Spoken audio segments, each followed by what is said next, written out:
This morning. You have just announced your intention to leave, and I think if you leave Barclays, and if you have anything particular you want to say in respect of that, I think now is an opportunity. I understand that negotiations have been continuing with Mr. Diamond about his severance terms, and if you have anything you want to say on that, do tell us now as well. Fine, thank you, Mr. Chairman. So far as my own resignation is concerned, I imagine there will be a chance during question and answers to give my verdict, my version of that. But what I do want to do is to take the opportunity now to tell the committee about Mr. Diamond's severance package, because I understand obviously it's a matter of public interest. Shortly before I came here this morning, I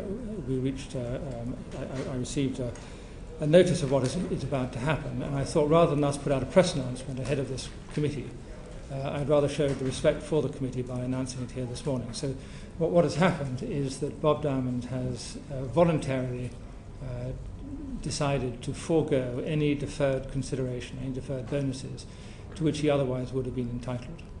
What's the value of them? Well, it's not a precise figure because it depends on certain current things. valuations. But the maximum amount would be £20 million. Is there anything else you'd like to add? No, I just would say that obviously that's a decision for him, but frankly I think it's something that the board of Barclays welcomes, and I'm glad that he has done it. Thank you for those opening remarks. You'll have seen Martin Taylor's remark in the newspapers the other day. I deserve blame for being among the first to succumb to the myth of Bob Diamond's indispensability, to which some in Barclays were still in thrall only a matter of days ago. Were you one of those? Well, I obviously wasn't in Barclays when Mr. Taylor was there. But I was on the board, indeed I was chairman when Bob Diamond was appointed as chief executive. And I think it is one of the most important actions of any chairman to manage a chief executive succession, because so much depends upon the choice. Have you resigned because you didn't? Because I didn't manage your chief executive successfully? No, that wasn't the reason I resigned. Should I deal with the first part first or deal with the second part? When John Varley told me his intention to retire, obviously it was a matter of great concern as to who his successor should be. Bob Diamond existed inside the bank and he was an obvious candidate, but I was also very concerned, as indeed with the rest of the board, it being a board appointment, not a chairman appointment, that we should choose someone who would be the right person to lead the bank going forward. And we talked to other people, we benchmarked the available talent, and the board was unanimous in its decision that Bob Diamond was the right person to become the chief executive of Barclays. I wrote to you asking for 2 letters from the FSA, the first at the time of Bob Diamond's appointment as chief executive, and the second in the spring of this year.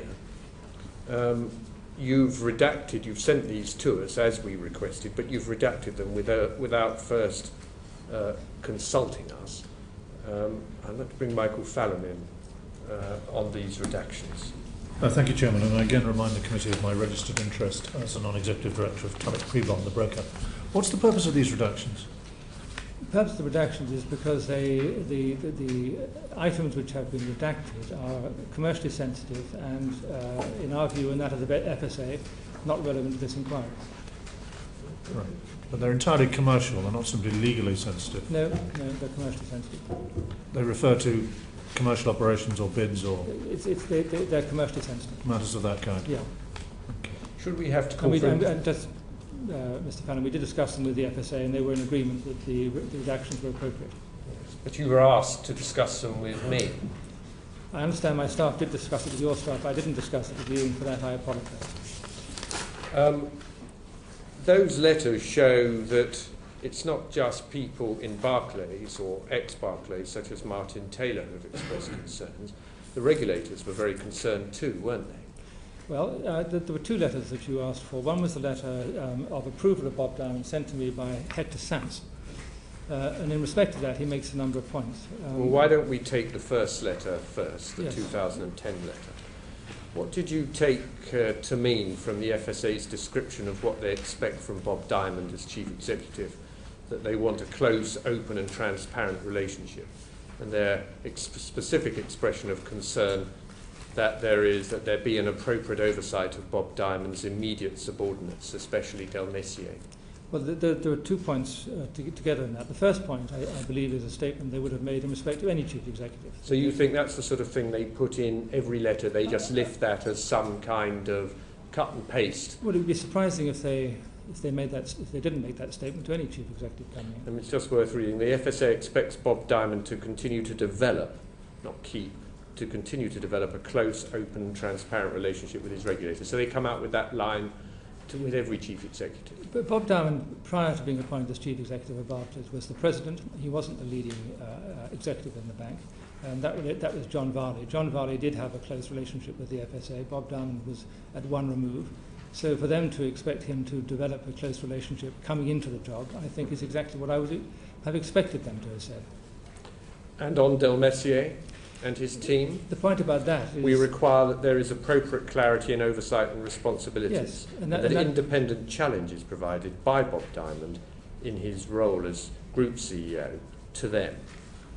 Yes, and that was a point that we made separately to Bob, self-evidently, because he had grown up, if that's the right expression, in the investment bank. Jerry Del Messier and Rick Ritchie were his lieutenants. It's vital that when any person makes a move from one division into the centre, that he dissociates himself or becomes more objective in the treatment of that division than he would otherwise have been hitherto. But he wasn't challenged, was he? And he got on with misinterpreting Mr. Diamond's email and ended up authorising false LIBOR returns in late October and November 2008, didn't he? I was not involved in that exchange, and that's what the FSA final notice yes, says. So am I right or wrong? That's what the FSA final notice says. Okay. The FSA also said in that letter that they place, quotes, considerable emphasis on the chief executive setting the right culture, risk appetite and control framework. Yes, and again... Would you agree that we now know that we had the wrong culture, the wrong risk appetite and the wrong control framework? Well, I would say in respect of that the problems that is the subject of the inquiry, the actions that happened in 2005, 2006 and 2000, all those happened before Bob Diamond was appointed chief executive. And at the time of his appointment as chief executive, they were known to the FSA, who nevertheless approved his appointment. So they must have been satisfied, the FSA, that such changes as has already been made in the risk culture were satisfactory. The FSA's fears and concerns expressed in that letter were borne out, weren't they? First of all, there was what happened in 2009 with Proteum and the monoline CBA positions. And then, of course, there were the things that happened subsequent to that letter. And indeed, these are set out in a letter to you by Adair Turner on the 10th of April, which is pretty explicit, isn't it? And took place after you had a meeting with Lord Turner. You say, incidentally, in your letter of April, the tone from the top was one of the FSA's specific concerns. If we turn to the transcript, when I asked Bob Diamond that exact question, he says the FSA was specifically pleased with the tone at the top. Do you think this committee was misled by Mr. Diamond? What Mr. Diamond was referring to in that transcript was a visit by Andrew Bailey, who he's not technically the chief executive of the FSA, but I think he's the acting senior officer. I'm a little vague on what his precise job description is, but he effectively is the successor to Hector Sands, and will have an ongoing role once the new regulatory regime emerges. He came to our board together with a colleague in February of this year. The FSA come to see that the board of Barclays every year. I imagine they do the same thing with other banks.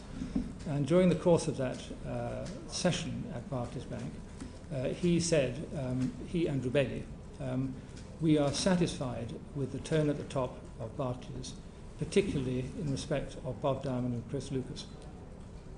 So it's Lord Turner's letter, or rather your letter about your meeting with Lord Turner, that's misleading in this case. Not misleading. I think they're talking about different things. If I could try and give some context to the Lord Turner letter. Well, I think what we'll do is ask the FSA about this, and we might come back to this. Colleagues might come back to this in a moment, but I'd like just to move on to the Adair Turner letter. I think it's just worth reading out what he actually said. I wish to bring to your attention our concerns about the cumulative impression created by a pattern of behaviour over the past few years, in which Barclays often seems to be seeking to gain advantage through the use of complex structures or through arguing for regulatory approaches which are at the aggressive end of interpretation. Is that something that you recognise? When any bank deals with its regulator, it has to deal with very complex matters. It's not like a speed cop catching you from going more than 30 miles an hour and a 30-mile-an-hour speed limit. Very often the points that are raised, the issues that are discussed are complex and are capable of interpretation and are capable of debate. We have historically chosen to debate with our regulators whenever we thought it appropriate, in order to ensure that whatever regulatory decision was arrived at was the appropriate one in all the circumstances. Well, whether you're sailing close to the wind or the driving at the speed limit, you're clearly being asked by the FSA to take more care, aren't you? What I took from Lord Turner's interview and then subsequent correspondence was, look, you do this too much. It's not helping your relationship with the regulator. Would you please rethink this? And I took that point. Well, if we go through the list of concerns, it's a long one even with the redactions. We've got the risk weighting of capital, we've got index hedges. Perhaps it's worth just reading out what it says on that. Your desire to move index hedges of your own credit from the trading book to the banking book has used up our resource and goodwill. That's what it says. That doesn't sound very good, does it? No, as I said before, we invariably seek to try and achieve the best regulatory outcome with our regulators by engaging them, not with a view to doing anything that we should not do, but just trying to manage the process. And very often we say, fine, we understand what you are trying to do, and we're happy with that. Sometimes they say, no, I see your point, and a different outcome is reached. What that letter is saying is that we overdid it. You don't think that you overdid it, yes. You don't think that, all in all, a more cautious approach might have been called for from you?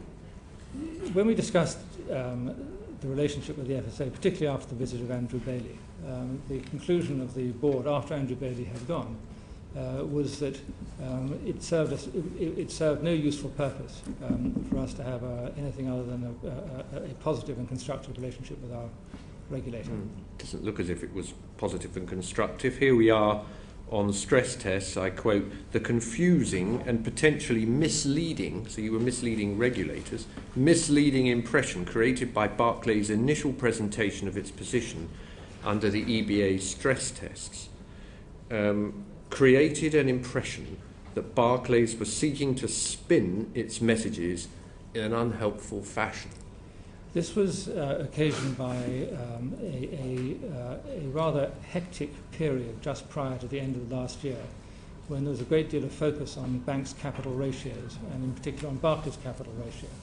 And in order to accommodate the end-of-year picture in a way that was going to make most sense all round, we had to have some accelerated interchanges with our regulator. And I think the stress of that pressure showed on both sides.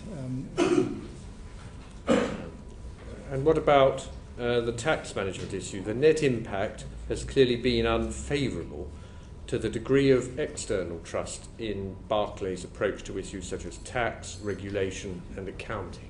Yeah, I can't disagree with that. I mean, the issue to which you refer has been talked about quite a lot in the media and elsewhere.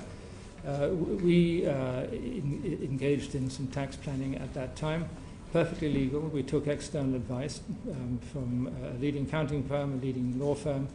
The governance, I can assure you, was impeccable. But after we had done it, nonetheless, there was some retrospective legislation which pulled the rug from under our feet. And the reputational impact was severe. I absolutely see that. And here's Lord Turner's conclusion on behalf of the FSA. The cumulative effect of the example set out above has been to leave us with an impression that Barclays has a tendency continually to seek advantage from complex structures or favourable regulatory interpretations. These concerns are sufficiently great that I felt it was appropriate to communicate them directly to you and to urge you to encourage a tone of full cooperation and transparency. Presumably they thought that there wasn't at that time a tone of full cooperation and transparency, else he wouldn't have written it, would he? The message was well received, and as I said, when discussed at the board, the decision was... This is just a couple of months ago, isn't it? Yes. Yeah.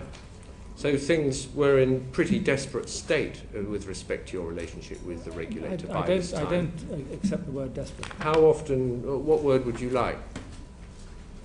I think that Lord Turner was interviewing me as chairman of Barclays, as he should have done, to say, look, when we deal with you, you're too, you try too hard. And he doesn't say that anything we're trying to do is improper, anything that we're trying to do is incorrect, but in trying to seek the best outcome for the bank, we're testing the goodwill of his staff, and I understand that. Do you think that this is proper and correct conduct by a regulated firm? I think our job is to operate absolutely within the regulations, absolutely within the law. Our job is to do everything right and proper that we should do. But I also understand and know full well we operate in an extraordinarily competitive international industry, and our job is to try and do, within the constraints that I've mentioned just now, within the constraints of regulation and the constraints of the law, our job is to do the best we can for all of our stakeholders. I'll give you another go. What word would you like to try and summarise your relationship with the regulator here? Strained? Difficult? Strained, I think, would be fine. When Mr. Diamond came before us, he didn't give any impression of that strain, did he? He didn't give a full and fair representation of his relationship with the FSA when asked about it, did he? He gave the opposite impression, didn't he? I've got the transcript here. What he referred to is what we referred to earlier, Mr. Chairman. He said that when Andrew Bailey came to see us, he said the tone at the top is satisfactory. He described these strained exchanges as no more than a conversation. Well, as I said before, when any bank, and indeed I imagine many other industries, when you interact with your regulator on complex matters, and particularly where they're capable of different interpretations, I think it is within reason, the job of the regulated entity, in this case a bank, to put its side of the case as favourably as it can. That's what it's there to do. Can you think of any reason why we shouldn't conclude that he's treated Parliament with the same cavalier attitude that he was treating the FSA? I'm sure that was not his intention. I'm asking you whether that was the effect. That's for you to judge. Isn't it really why he's had to go? The reason why he had to go, would you like us to lead on to that? Well, isn't this the reason why he had to go? It's the culture at Barclays, isn't it, that came from the top. It came from the chief executive, which you didn't keep under control, Mr. Agius. The reason he had to go was different from that. Okay, well, you better tell us what this different reason is. Mr. Tucker alluded to it in part yesterday. Please indulge me in the history of this. we've known about these various inquiries for some time. They have built cumulatively until the point where we reached settlement and made the announcement in Wednesday 2 weeks ago. One of the agencies that was involved in this was the FSA. Indeed, all of the information that we passed to the CFTC was passed through the FSA, and a very great deal of information there was too. That resulted in the fines that were settled, and we had to make an announcement, and we had to decide as a board what should our reaction be to having had to make this settlement and having had to pay these fines. And we debated it, as you would expect, and we differentiated between culpability and responsibility. What we took comfort from, more than comfort, was the fact that the FSA did not find against, if that's the right expression, forgive me if I'm using loose language, did not find against Bob Diamond or any of the other senior management of the business in terms of culpability. However, you can't seek or see a settlement like that without recognizing that responsibility is required.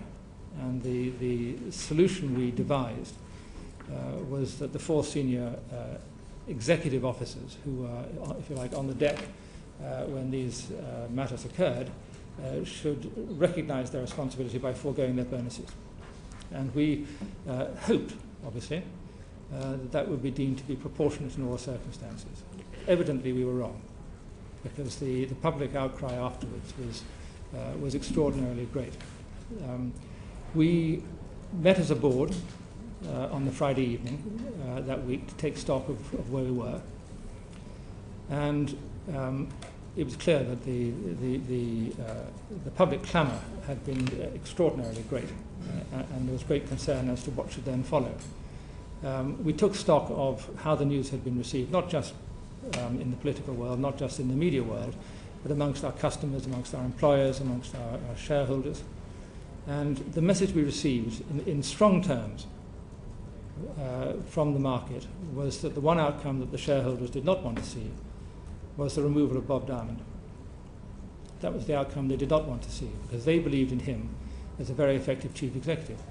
We, the board, believed in him as a very effective chief executive. That's why we approved his appointment in September 2010. So as we went into that weekend, I was faced as chairman with the dilemma that there was far greater reputational damage than we had anticipated, and certainly far greater than we had sought. That there was a requirement for some further action from the bank. And that's why I felt, as the ultimate person responsible for the reputation of the bank, that I should resign. And I made that decision personally on Saturday night, and I conveyed it to the board on Sunday. It was announced on Monday morning. And you resigned because, although you had a great chief executive, you acknowledged that you hadn't kept him under adequate control? I resigned for the reasons I stated, Mr. Chairman, where I felt responsible, ultimately responsible for the reputation of the bank. You don't think that those who argue that, particularly some shareholders, that this is a firm that's being wrecked by poor corporate governance, have a case? Well, I was going to come on to Bob Diamond, but I'll divert onto that if you would like me to. Well, on the question of governance, there's an interesting exchange because one of the activities of the FSA in recent times has been an increased degree of supervision over all of their banks. And one of the supervisory activities they engaged in was what they called a governance review of Barclays, amongst others.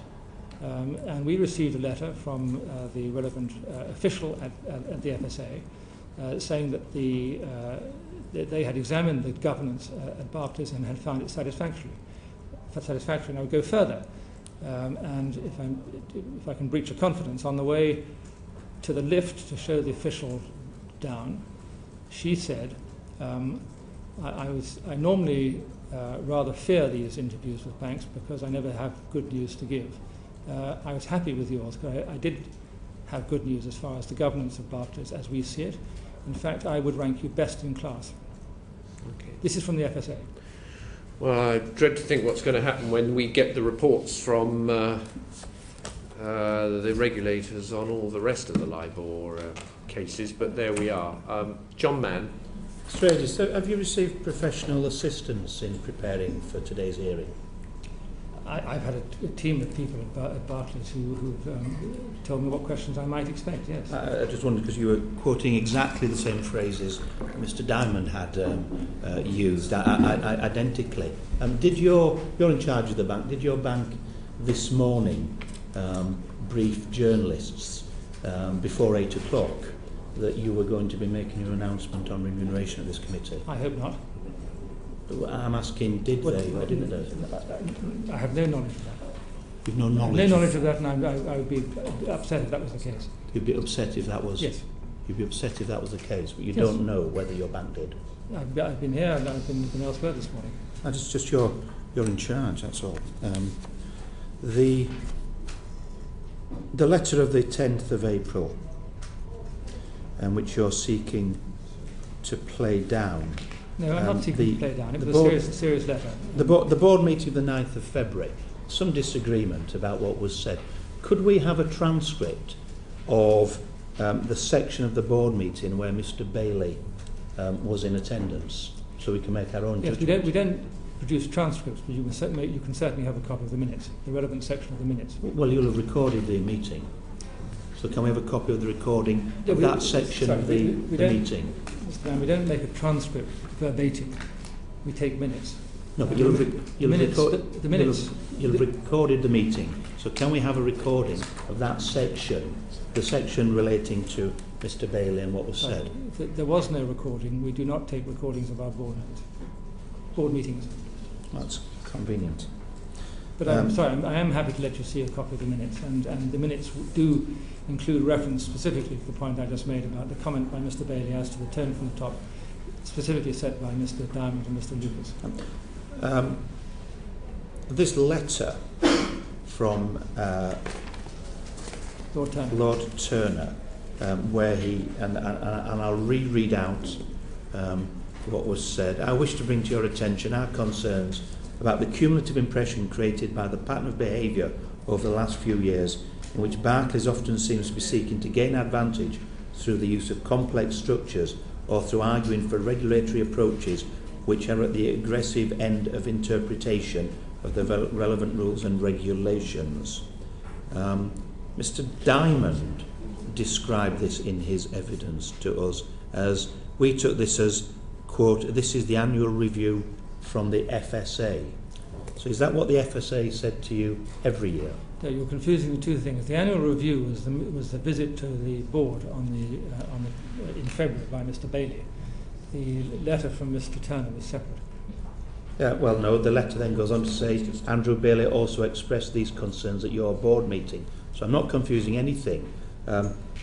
Did the FSA say these things to you every year in this? Because Mr. Diamond described it as this is the annual review from the FSA. Every year when the FSA comes to see us, they don't, as you would expect, say everything that you are doing is absolutely perfect. And what they do is they seek to find those areas where they think further attention needs to be paid, and that's what they tend to review with us, and that's what tends to happen. Well, the letter from Lord Turner highlights, quote, protracted communications between ourselves and Barclays, and ends up which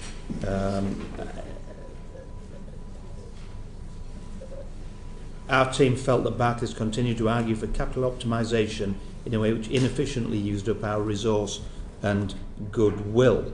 But as well as saying this is merely the annual review from the FSA, Mr. Diamond told us that the FSA was specifically pleased with us. That doesn't sound very pleased.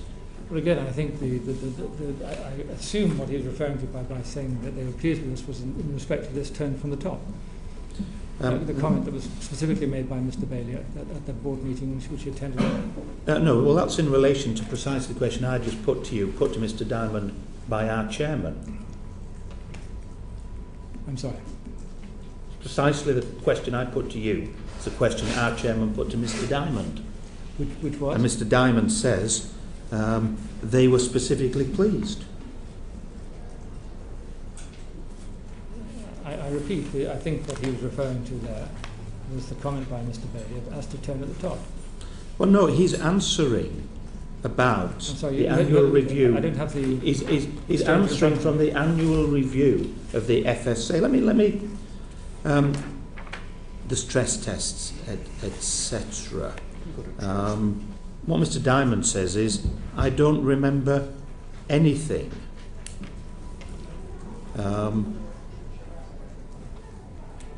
Mr. Diamond's been misleading this committee, hasn't he? I can't comment on that. Well, we only got this letter from you this morning, just before the committee. This could have been made available to us before Mr. Diamond came.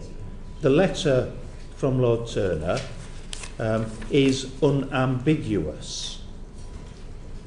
But Mr. Diamond doesn't remember anything, suggests that the FSA is specifically pleased, suggests that all this is an annual review from the FSA. But in this, Lord Turner is tearing a strip. The FSA is tearing a strip off Barclays and what you're doing operationally and culturally. Mr. Agius, you might want to refer to the relevant section in there and take a moment to read it 4. now. You'll find it. This is question 19 particularly that we're looking at here. I'm sorry, if I go back... Take a moment just to read it if you want. Yeah.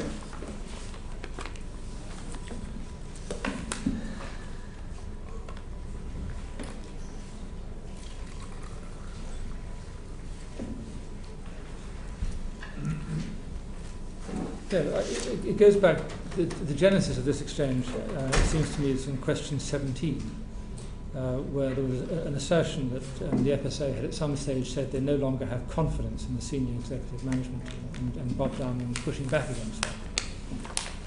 Well, yes, but if I may just interrupt just for a second there, whether or not they had confidence, a fair summary is that the relationship was strained. By your own admission. But there's a big difference with respect, Mr. Chairman. So this was not a discussion. This was not just a discussion on the basis of a customary annual review, was it? As Mr. Diamond asserts. What I took Lord Turner's letter to mean is, look, when we come and do our annual reviews, what they always do is they say these are the areas where we think you are doing well, and these are the areas where we think we need to try harder. It's like any other annual review. I don't mean to trivialise it, but that's the essence of what happens. So when the FSA visits us and they say here are areas where we'd like to see progress, we take that as being part of the normal course of the interchange.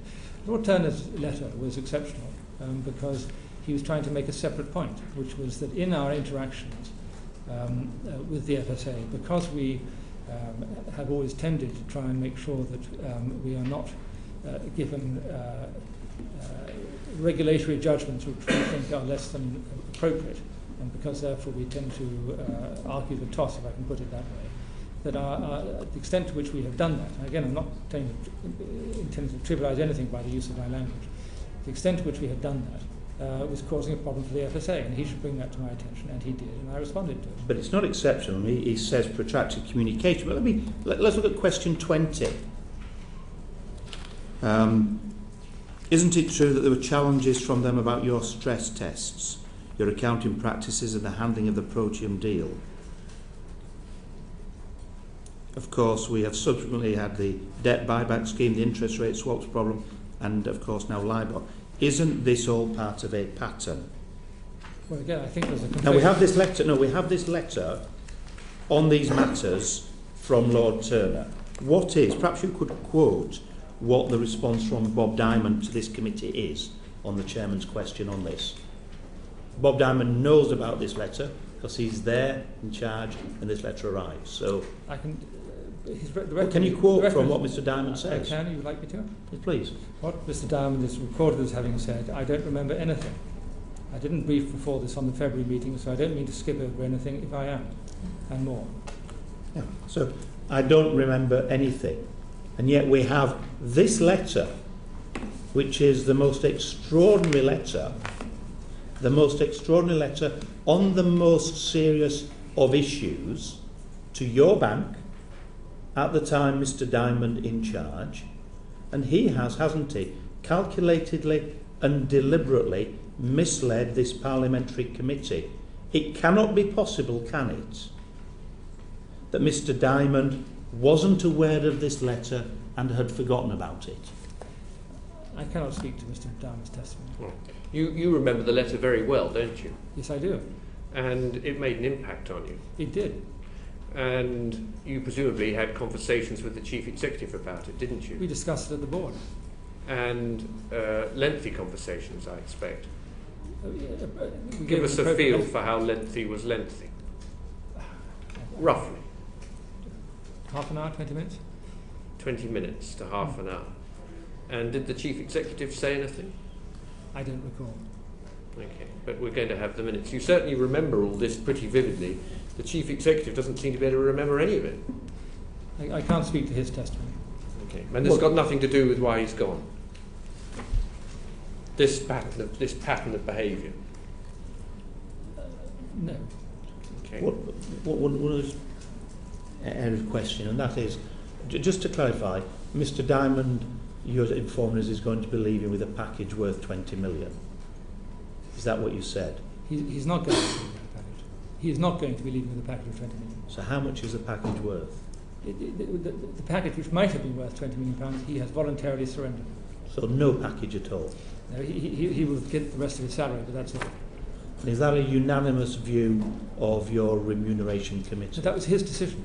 It was his decision. We agreed that that was the right thing to do, but it was his decision to do it. But is there any dissent on your remuneration committee about that? No.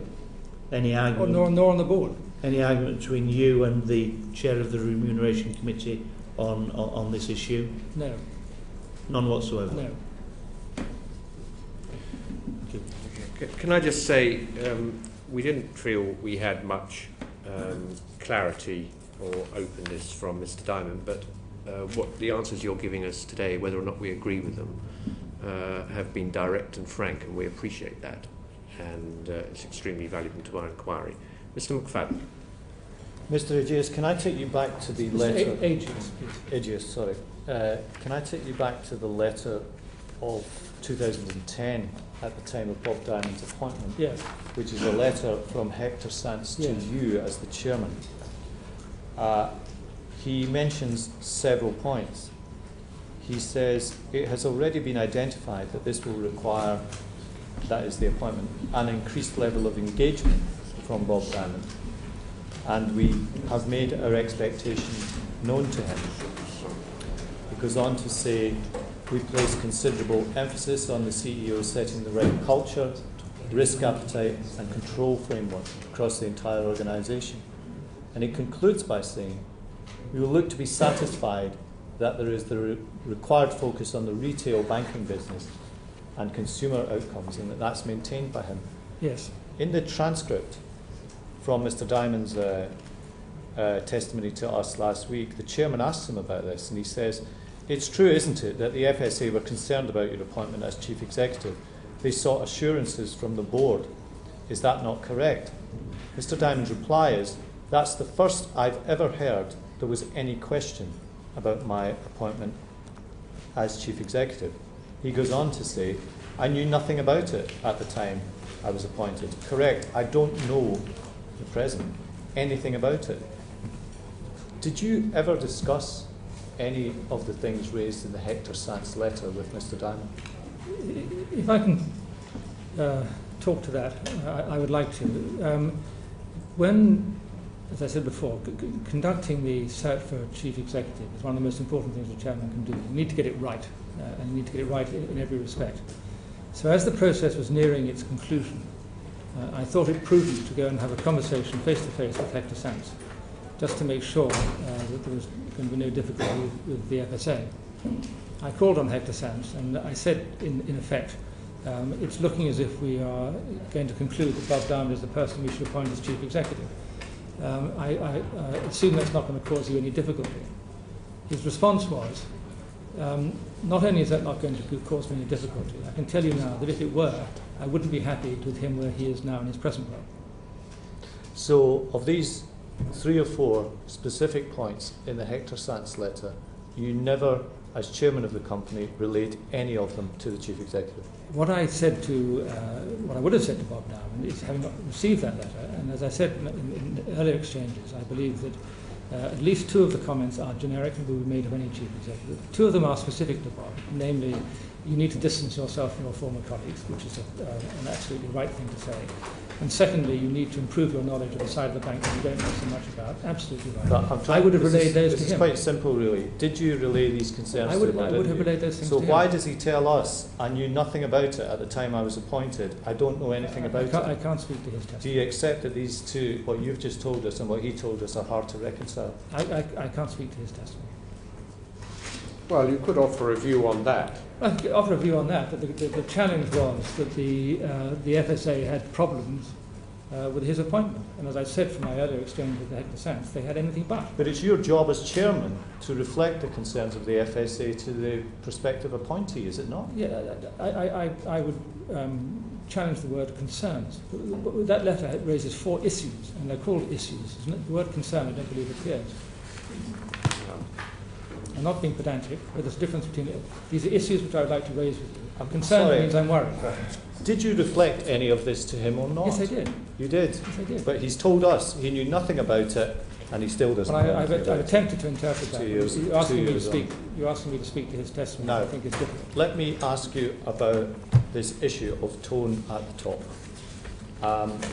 At question 15 of last week, the chairman said to Mr. Diamond, asked him what was said at this February meeting. Mr. Diamond said, the focus and tone at the top was something that they, the FSA, were specifically happy with.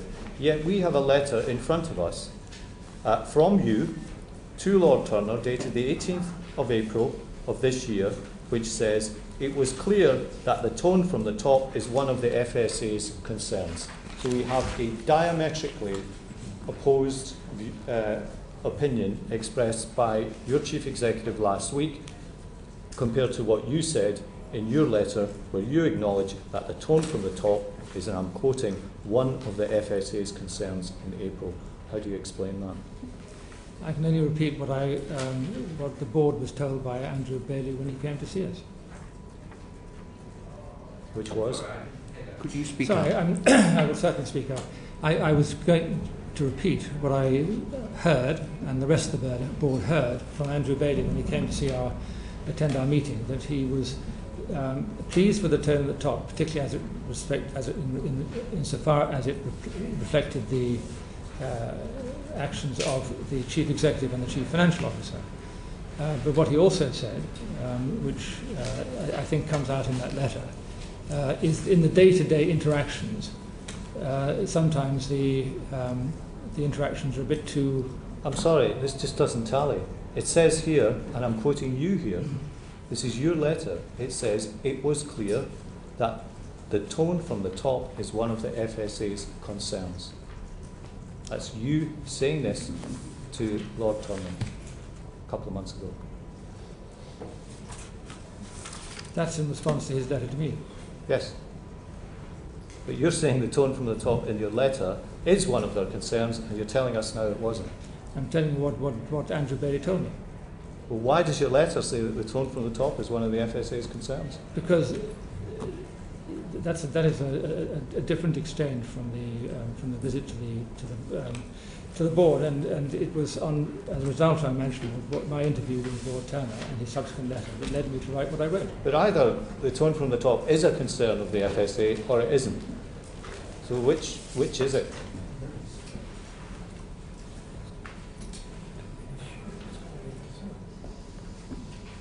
Sorry, I'm sorry.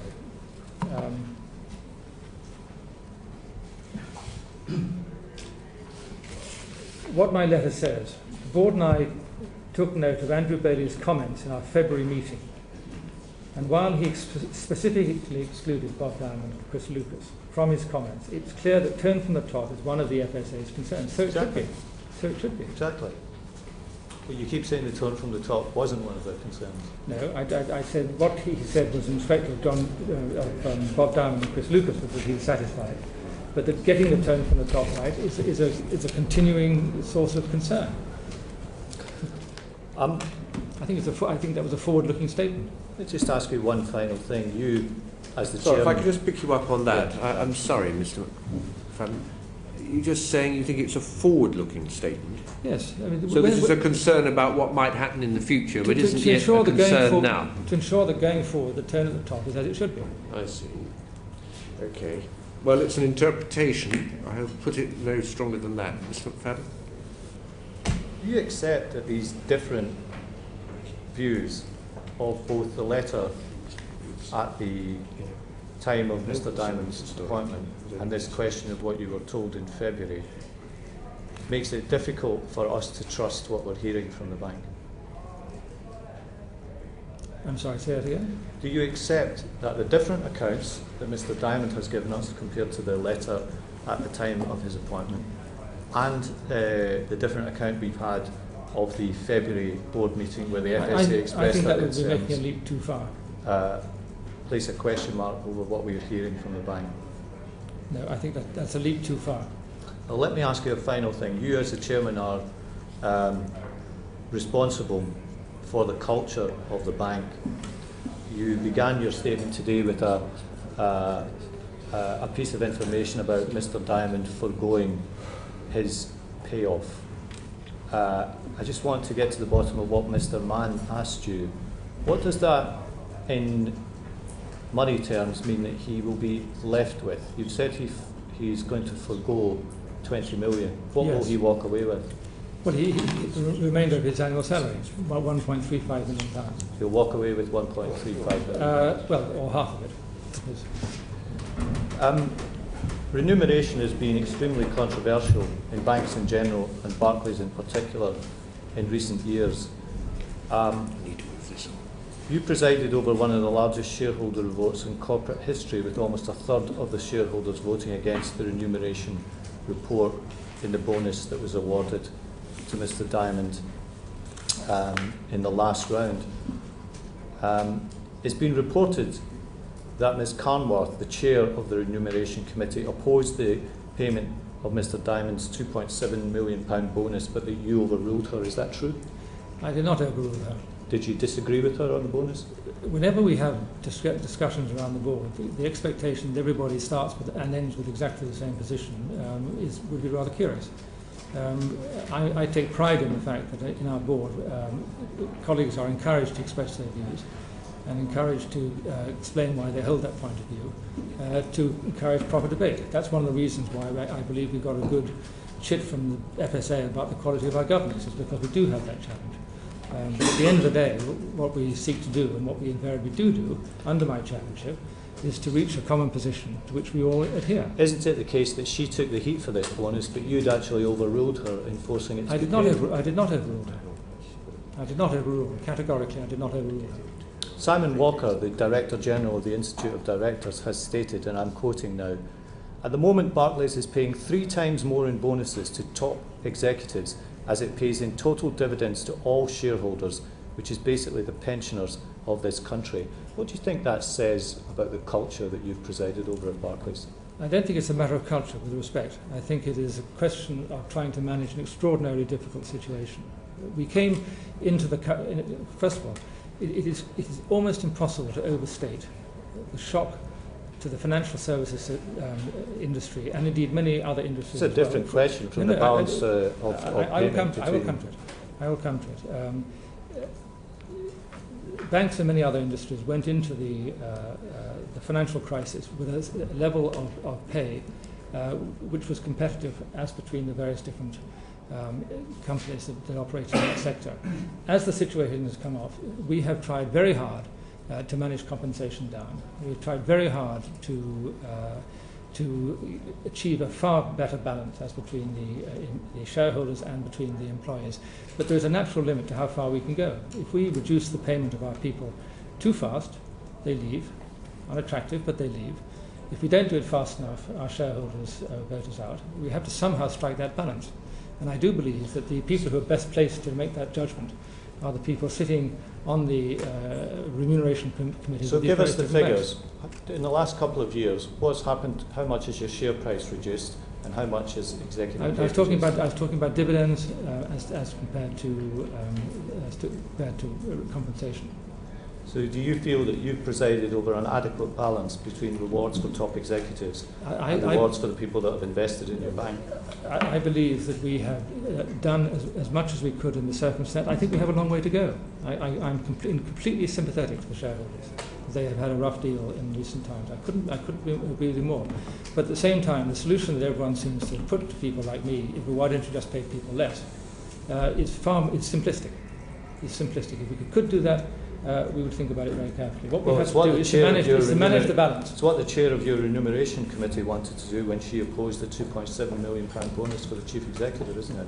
But she didn't get her way, did she? She had a point of view, and others had a point of view, and we ended up with a collective decision.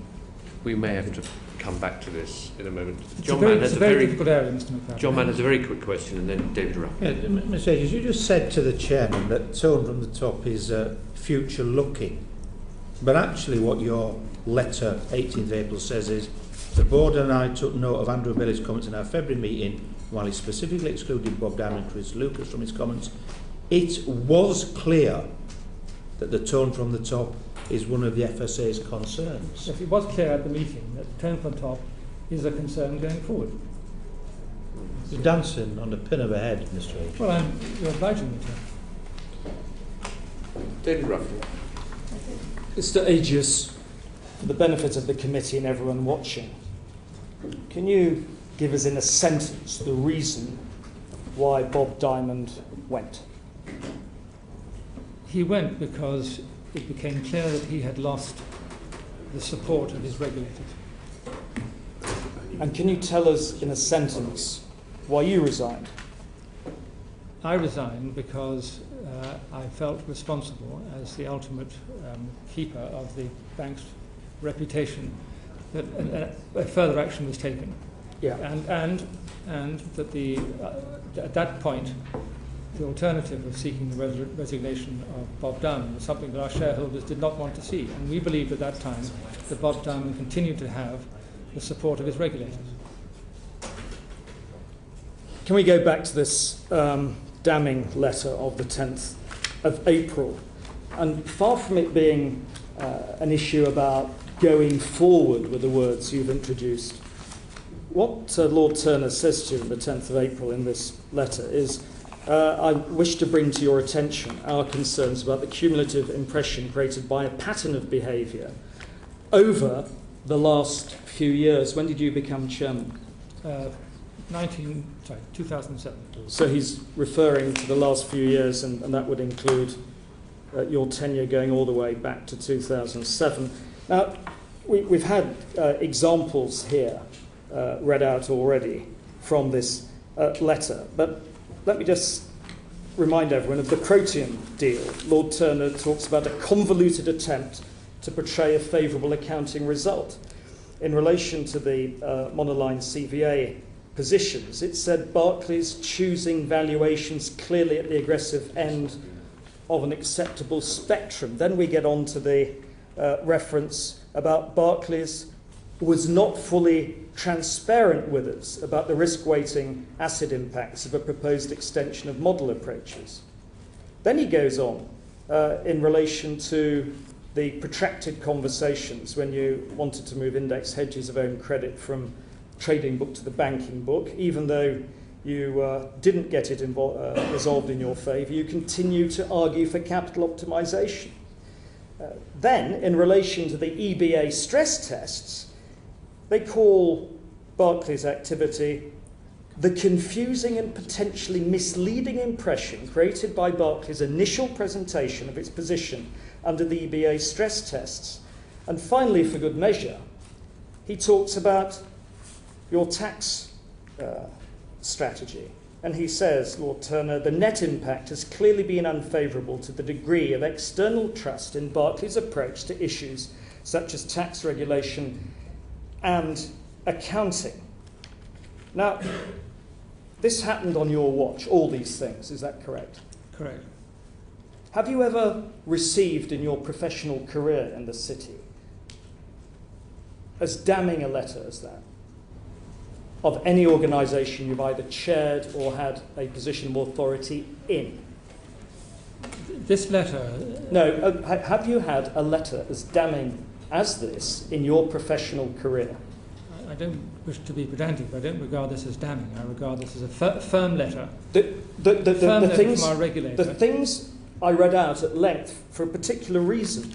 I mean, all this is public, Chairman, I trust today. Not fully transparent. Confusing and potentially misleading. Unfavourable to the degree of external trust in Barclays' approach to tax and regulation. You do not think that is damning. Is that what you want to come out of this hearing? That you're saying this is not a damning letter? I think this is a very important letter and one we took very seriously. Have you had one as of this character or worse in your professional career? That's all I'm I asking. have not had another letter similar to this. Now tell me. It's so important, this letter, that the Chief Executive scarcely remembers it. When you said that you had a 20 or 30 minute discussion with Mr. Diamond, can you remember what day that was? Sorry, I said we had a 20 or 30 minute discussion at the board. No. When this I'm sorry. FSA letter on the 10th of April was received by you, the Dear Marcus letter, what discussions did you have with Mr. Diamond thereafter? What day and how long did it last? I can't remember what day it was, but I remember discussing it with him and with other relevant officials. And what did Mr. Diamond say when you informed him, and no doubt you gave him a copy of this letter, didn't you? I would certainly have given him a copy of this letter. So you would, or you did? I would have. So he received it, and you talked through, as the chairman, you talked through with the chief executive the contents of this letter. I can't remember whether You can't remember. whether I sat down face to face. What do you say to people who think, given this litany of poor performance, poor culture, what do you say to people who said you were not very good at your job, Mr. Agius? I say what I said earlier, which was... No, what do you say to people who say you weren't good at your job? Give Mr. Agius an opportunity to reply. I say what I said earlier, which is when we... A major part of our day-to-day preoccupation at the bank is our interaction with our regulator. They have a very important job to do, and we understand that and we respect that. But they're not always right. They're not always right. Many times situations come up when we say, actually, I don't agree with your interpretation of that, or I don't agree with the extent of this or the extent of that. And how we push back, how we argue that subject is absolutely responsible behaviour by our bank. If the consequence of all of this is that they say, hang on, you're just going too far, it's making our life very difficult, you need to recognise that. That's a message we should receive and did receive. So you think you were a good chairman, not a poor chairman? Is that what you're saying? I think I responded to this letter in the appropriate fashion. Right. Well, you're also not responding to very straightforward binary questions. Finally, I think we do, this committee is owed an explanation. I'm going to have one final go. If you look at the transcript, you've got in front in page 4 and question 15, and we're talking about the February board meeting. Okay?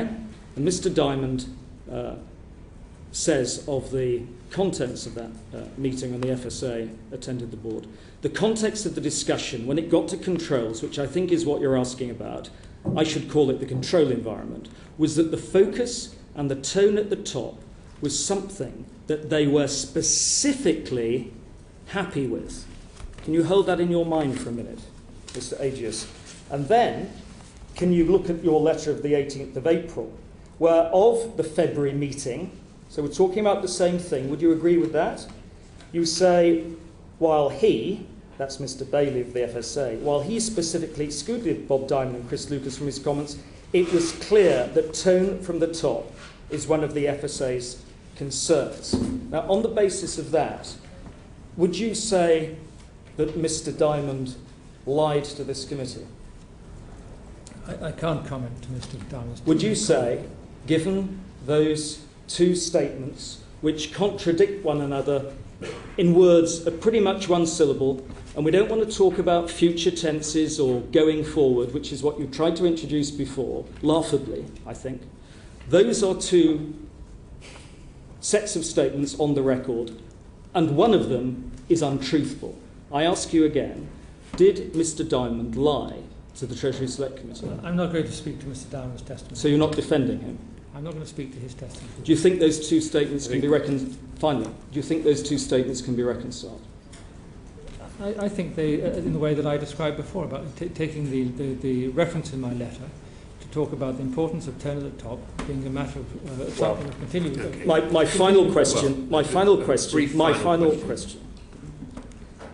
Under your chairmanship, a great British bank has been dragged through the mud. Are you ashamed of that? I regret deeply what has happened to Barclays, and I have said in my resignation letter, I am truly sorry. Okay, I think we've had a very frank answer to that question. Can I just come back for a moment to Mr. Diamond's resignation? Yeah. In the days prior to that, did you have any conversations about Mr. Diamond's position with the Governor of the Bank of England? Yes. And what did the Governor say?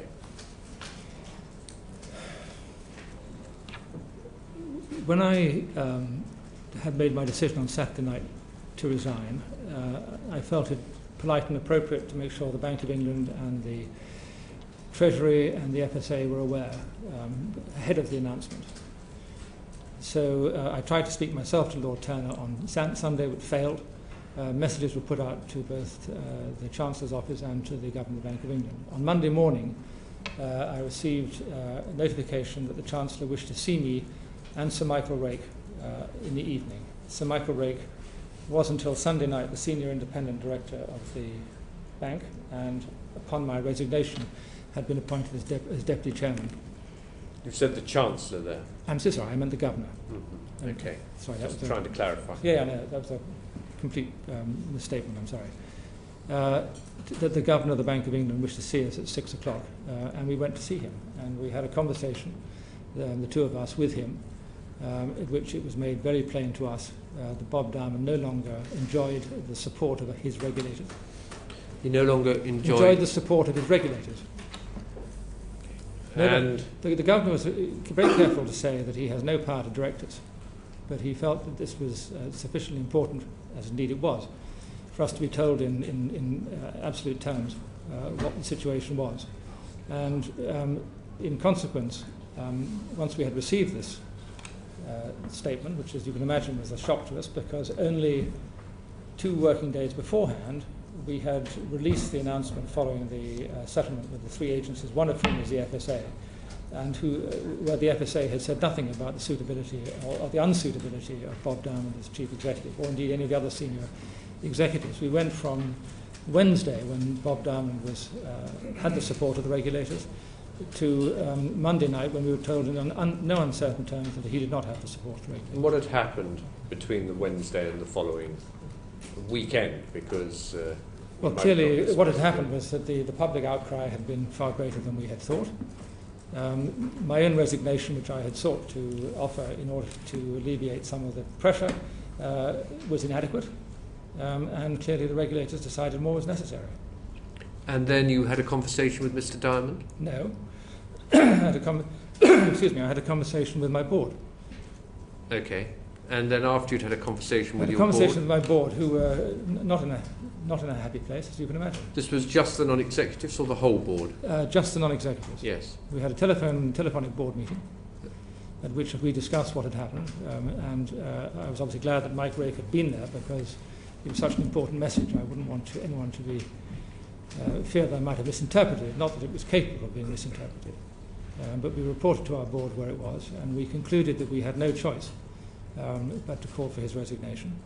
And we then spent some time trying to decide how it was we were going to cope with the management of the bank, since we were going to have to make an announcement at 7 o'clock the next morning.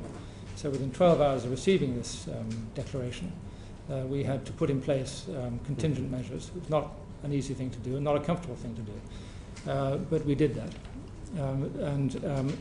Following that, I had a further conversation with the Governor, because I wanted him to be. Last thing I wanted to do was to find that we had decided that the contingent arrangements were X and that they weren't satisfactory to the authorities. That would have been very grave. So I went back to the Governor and told him what we were planning to do. He said that would be perfectly satisfactory. I said, for the sake of our own comfort, that I wanted to have a separate conversation with the FSA, and so I did. I spoke to Andrew Bailey, who was aware of the conversation that we had with the Governor, and who also expressed satisfaction with the proposed arrangements that we were planning to put in place. And then Mike Rake and I called on Bob Diamond. Okay, and you asked for Mr. Diamond's resignation? No, we explained what had happened, and the conversation was he was not in a good place, if you can imagine. No. You were handing him a loaded revolver, weren't you? Well, the conversation was not long. He asked for time to talk to his family, and we left confident that that if he hadn't already made the decision, that he would make the right decision. What you've described is direct exercise of considerable regulatory authority, and effectively, for a brief while, the taking over of the top of the Barclays management structure, if I may just finish, by the Bank of England, aren't you? Because you felt the need to clarify the arrangements you'd put in place with him to ensure that they were going to meet with his approval. The Governor made it perfectly clear that any decision that would be taken by the board or by Bob Diamond individually. But it would have been foolish in the extreme of us not to have referred back to him with our contingent proposals, our interim proposals. That would have been taking a risk that would have been unwise. Okay. Thank you very much for that clarification. Andy Love. The FSA final notice shows that Barclays first started submitting falsified LIBOR submissions in September 2007, as you'll be aware. When did you first become aware of this practice? I first became aware that there was an investigation in April 2010. The report of the Financial Services Authority says, and I quote, "Senior management at high levels within Barclays expressed concerns over the negative publicity at the time. Senior management's concerns in turn resulted in instructions being given by less senior managers to Barclays submitters." Who were those senior managers, and when did they alert you to this practice? As I said, I was notified first that there was an investigation, and that was the first I heard of any of these practices, or the possibility of any of these practices, in April 2010. And who those senior managers were, I do not know. The report goes on to say Barclays determined its LIBOR submissions whilst taking senior management's concern about negative media comments into account. There's constant referral to senior managers. Are you telling me that there was no indication from senior management to the board at any time that this practice was going on? The preoccupation of the board and the executive directors at that time was the condition of the funding markets. The specific items related to LIBOR were not discussed because the central issue was whether or not we were able to achieve funding in the markets, and we did. And that was that was highly important. There was a report in the weekend from a whistleblower, former senior manager in Barclays, saying that any important decisions, were always, on every occasion, escalated up the line. People had to be responsible to the layer above them. That would indicate that those senior managers would have sought a signal from the very top of the organisation. Are you saying that that didn't operate in these circumstances? That did not come up to the board. It didn't come up to the board at any time. Can I just ask you, because this has been a constant source at this committee of astonishment, that such an important benchmark for the bank, for Barclays Bank, this sort of activity would not be known both by at the management at the very most senior level and the board of directors. Are you telling me that that is the case, that the board knew nothing of this whatsoever until you found out about the investigation? I cannot excuse the behaviours to which you are referring, but I can seek to explain them if you would like me to do so. Well, please. In a bank, in any bank, as well as the people who do the business, you have people who control and manage what is called the compliance function. The compliance function is there to ensure that the bank acts at all times within the regulatory constraints under which it is due to operate. It is not a practical proposition that every single individual is monitored at every single minute of his or her working day. That's simply not practical. So what happens is that compliance is constructed around the areas where perceived risk where risk is perceived to lie. And the riskier the area of the bank or the activity, the greater the levels of compliance and oversight. For many years, the activities of the LIBOR market were seen to be low risk because the passage of the LIBOR rate was very constant, the spreads were very narrow, and very little happened. And separately, it was because of the way that the LIBOR rate is struck, with 16 banks submitting, and the top 4 taken off, and the bottom 4 taken off, and an average taken. The chances that anybody could manipulate the rate successfully was deemed to be very, very low. As we've heard yesterday from other testimony, as the credit crisis occurred, the behaviour of LIBOR departed from its historic patterns, and evidently that led to an opportunity for risk and for people to take advantage of that. We should have changed our compliance in recognition of that. We were behind the curve, and that is most unfortunate, but it explains why these things were allowed to happen, why they weren't detected, and why more attention wasn't brought to our level at an earlier stage. It doesn't excuse any of it, but I seek to give an explanation as to what happened. Well, let me just take that explanation. Mr. Diamond, in his evidence to us, told us that he was continuously trying to alert others in important positions to the fact that other banks were manipulating LIBOR, and that was the occasion for weakness on behalf of Barclays. Did it never occur to people at Barclays, and in particular the board of directors, if that was true, that banks were manipulating LIBOR, that would apply just as much, perhaps even more, to Barclays because it was an outlier in this regard? Did that never occur to the board? Were you being naive and not thinking that that might be the case? The concern we had, not so much about the actions of LIBOR as such, because that was indicative of the underlying situation. The concern that we had was that because our submissions were high, that people might falsely or incorrectly conclude that we were having more trouble funding than we actually were. That was our principle. And again, to put this into context, anybody who wasn't on the bridge of a bank during the financial crisis, and many others besides, and who says it wasn't terrifying, wasn't there. These were very, very difficult times, and we were very, very nervous that we may be misinterpreted by the market as to our financial strength. And we monitored it. I know I didn't, because it's not my job. And I know from many, many conversations I had with John Varley, with Chris Lucas, with other people inside the bank, we were watching the funding markets like a hawk, as we should have done. Well, let me just take those three facts you just said. You were watching the markets with like a hawk.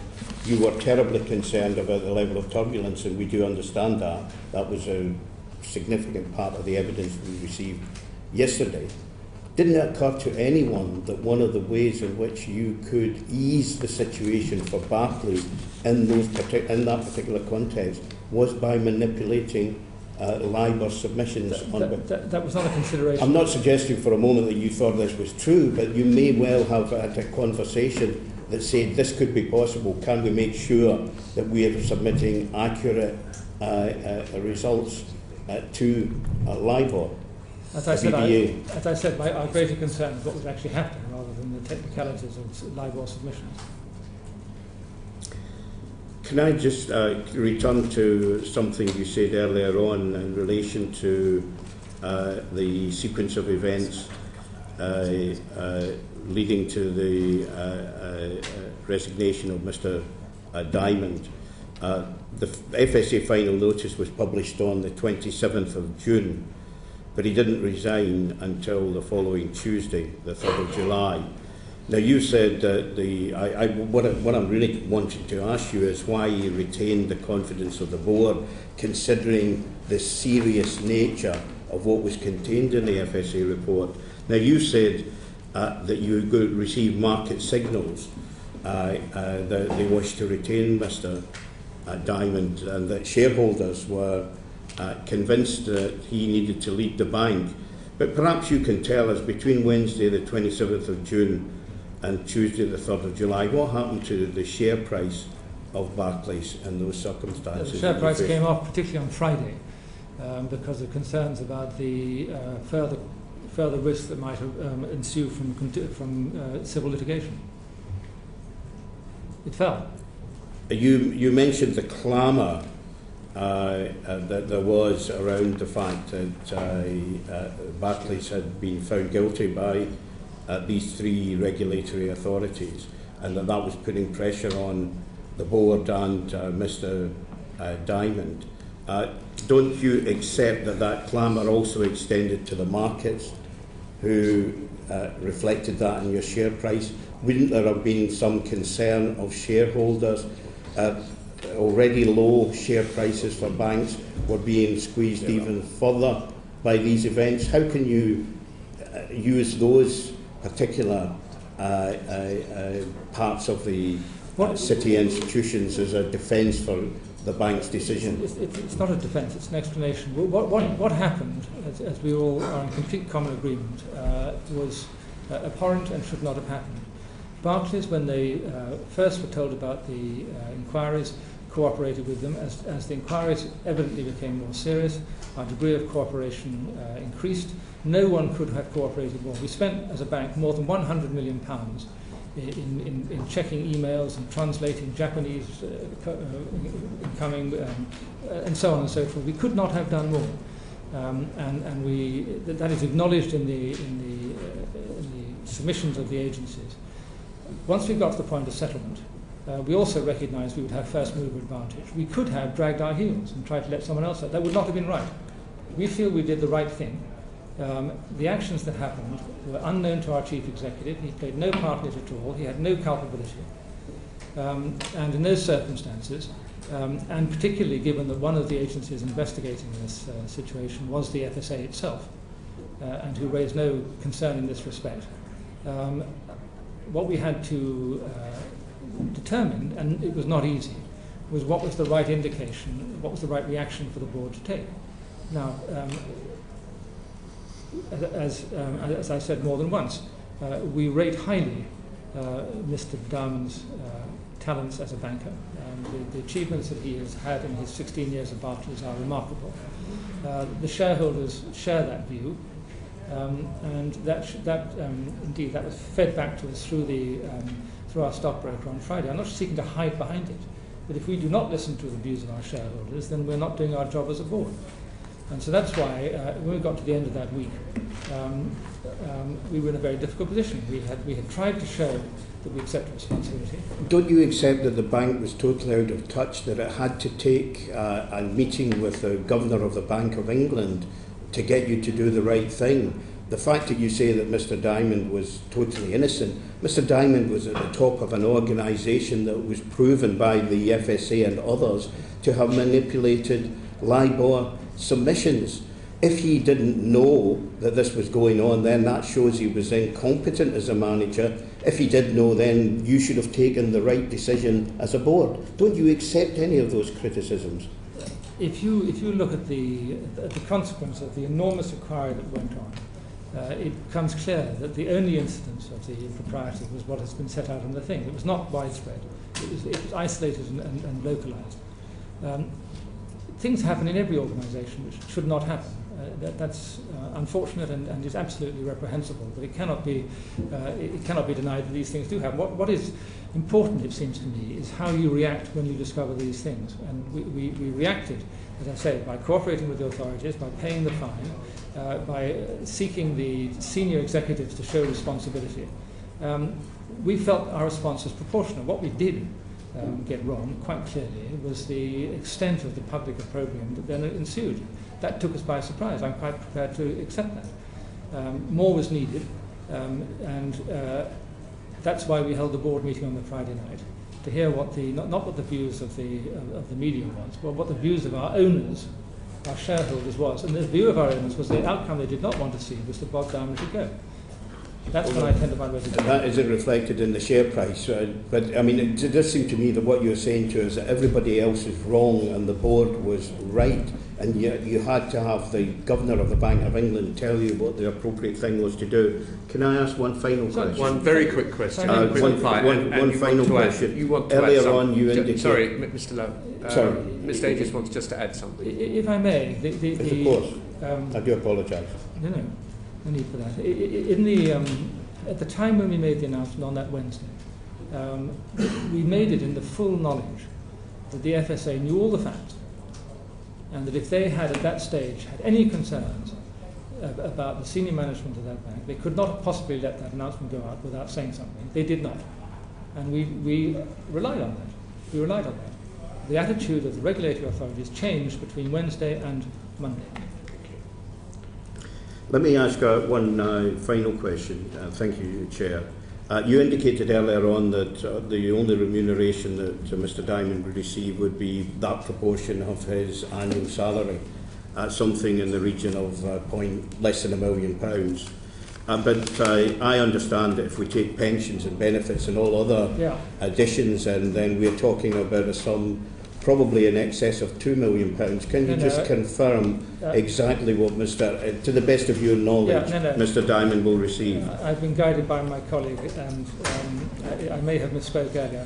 He will get 12 months' pay and a pension, a cash payment in lieu of pension, which comes to around £2 million. And if I may say about that, Mr. Diamond has volunteered to resign, and Mr. Diamond has volunteered to give up his entitlements which were otherwise due to him. He is someone who, as I have said already, is well thought of by the shareholders. Many of our clients think well of him too. I think it's very important that we are able to access him to manage any relationships going forward that seem important where it's appropriate for him to do so. I just want to clarify one other point that you gave in answer to me a moment ago, which was clear and helpful with respect to the sequence of events leading to Mr. Diamond's resignation. Yeah. You told me that you discussed your conversation with the Governor with Mr. Diamond. I reported to him when I called on him at his house with Mike Rake. But just to be clear, you told him that you'd had a conversation, that you'd discussed I this. told him that you'd discussed this with the Governor. Yes, that evening. Could I show you? Could you take a look at question 7 in the evidence that we took from Mr. Diamond?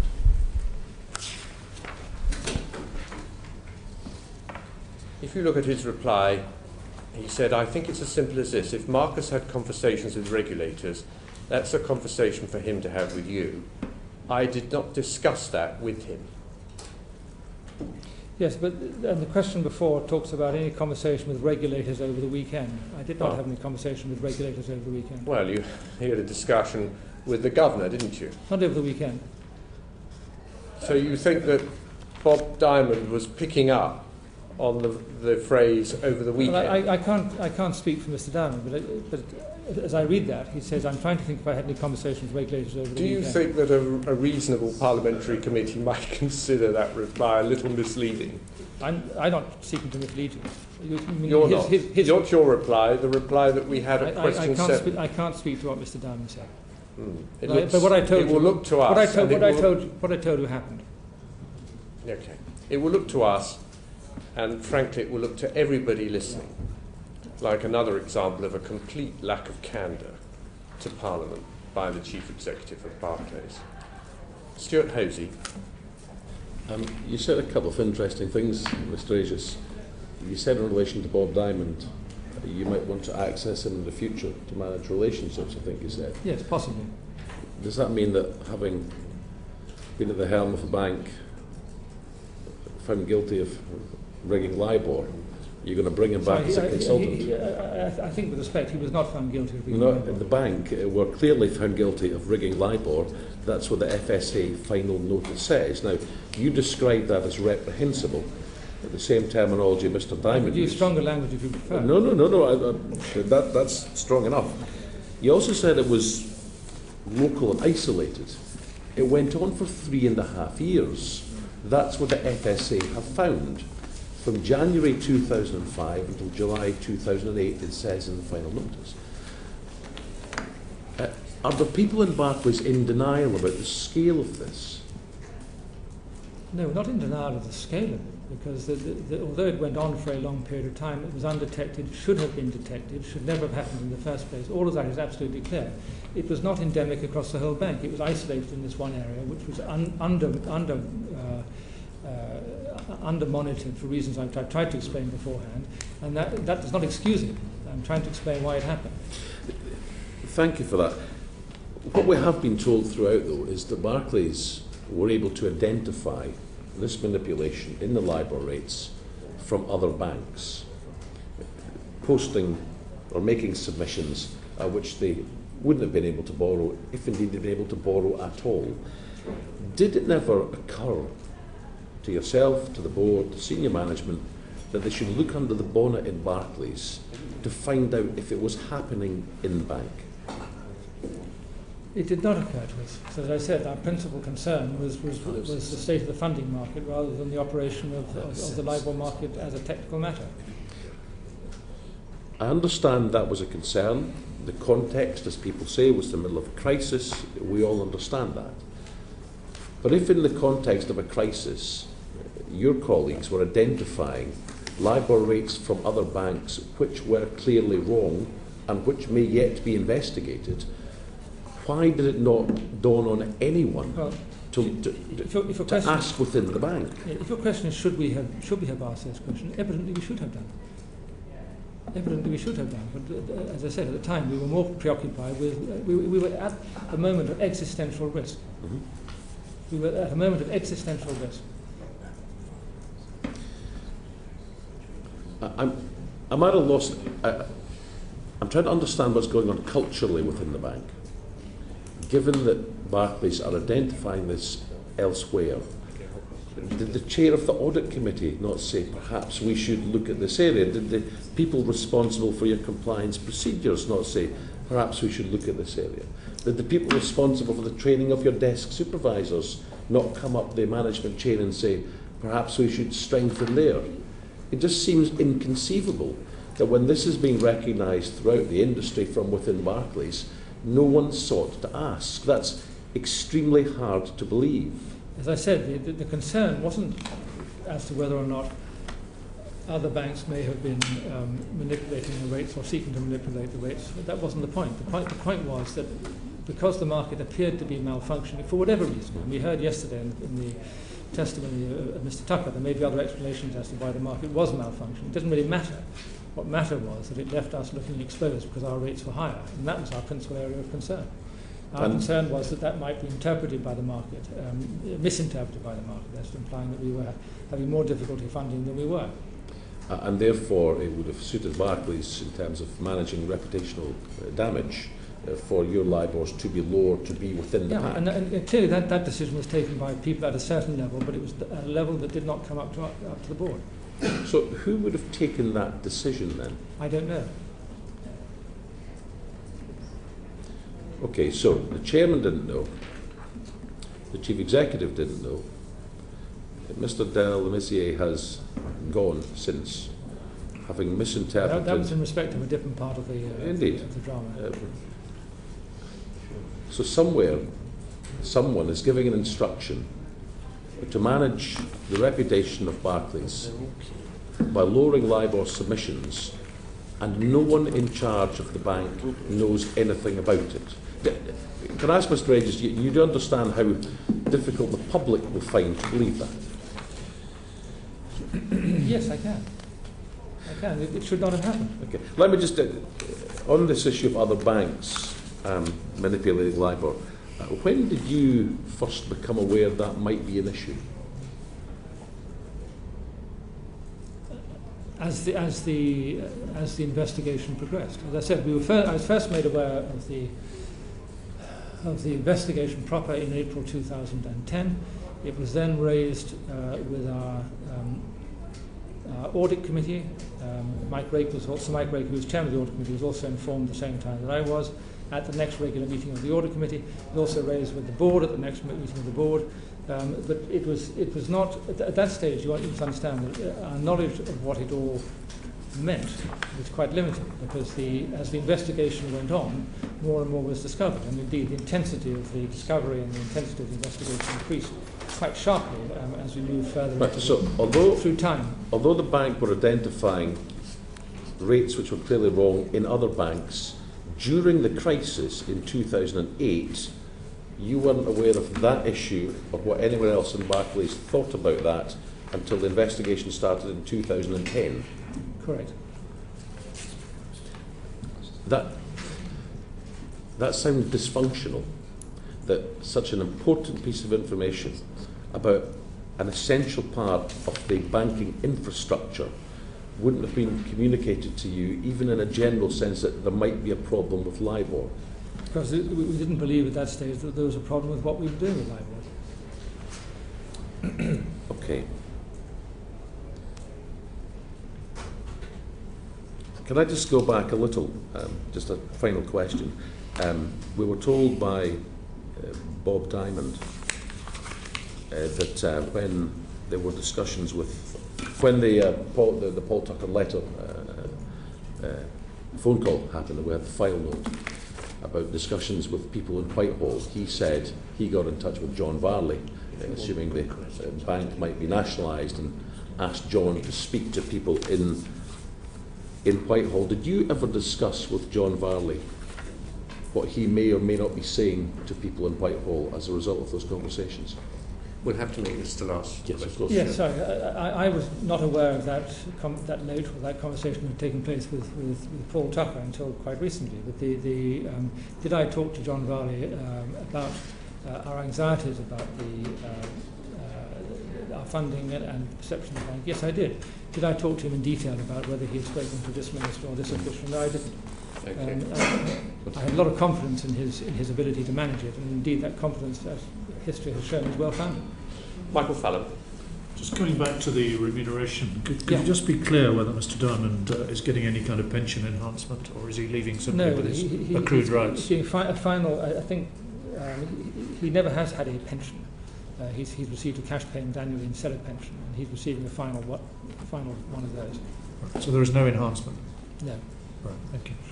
Just coming back now to the period of October 2008, were you aware of the government's concern about Barclays LIBOR submissions at this time? No. You had no conversations with any of these officials or anybody No. involved in the government about LIBOR submissions? No. Right. And Mr. Diamond didn't tell you about his discussions with the Bank of England? No. When did you first see the file note of this conversation?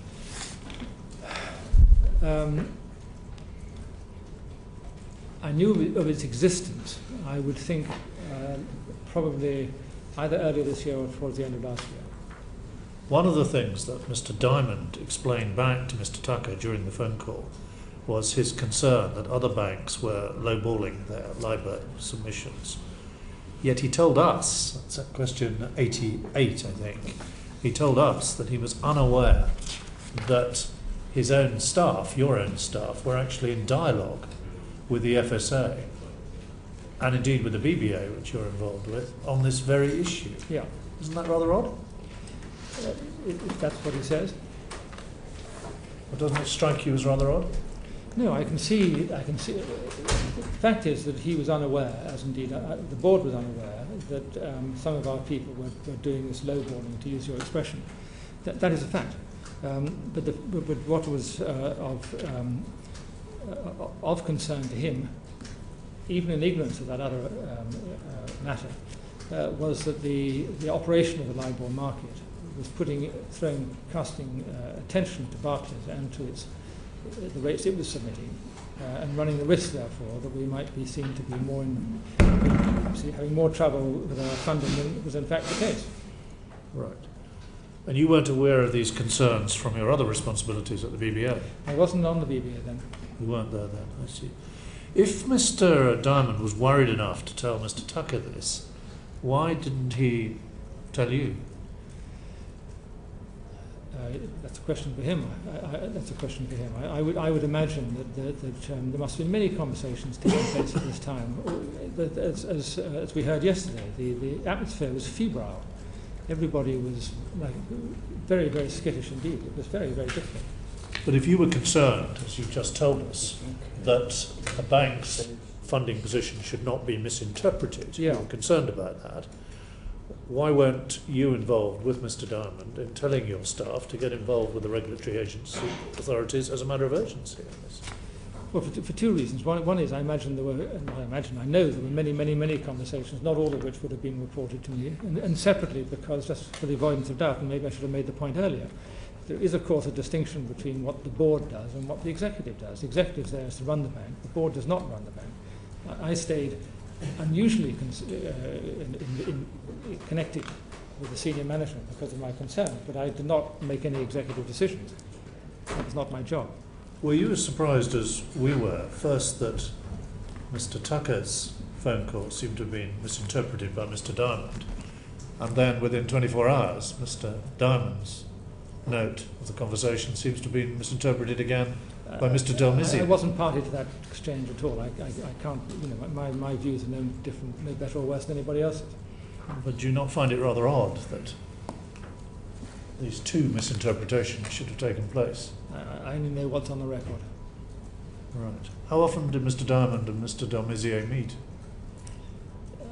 I imagine they met frequently. I know they met frequently. Right. You don't find it odd that they didn't properly discuss this? As I said, I have no knowledge of that exchange, and my judgment on that is no different or better than yours. Right. What do you think it says about your senior management team that instructions to manipulate LIBOR weren't actually questioned?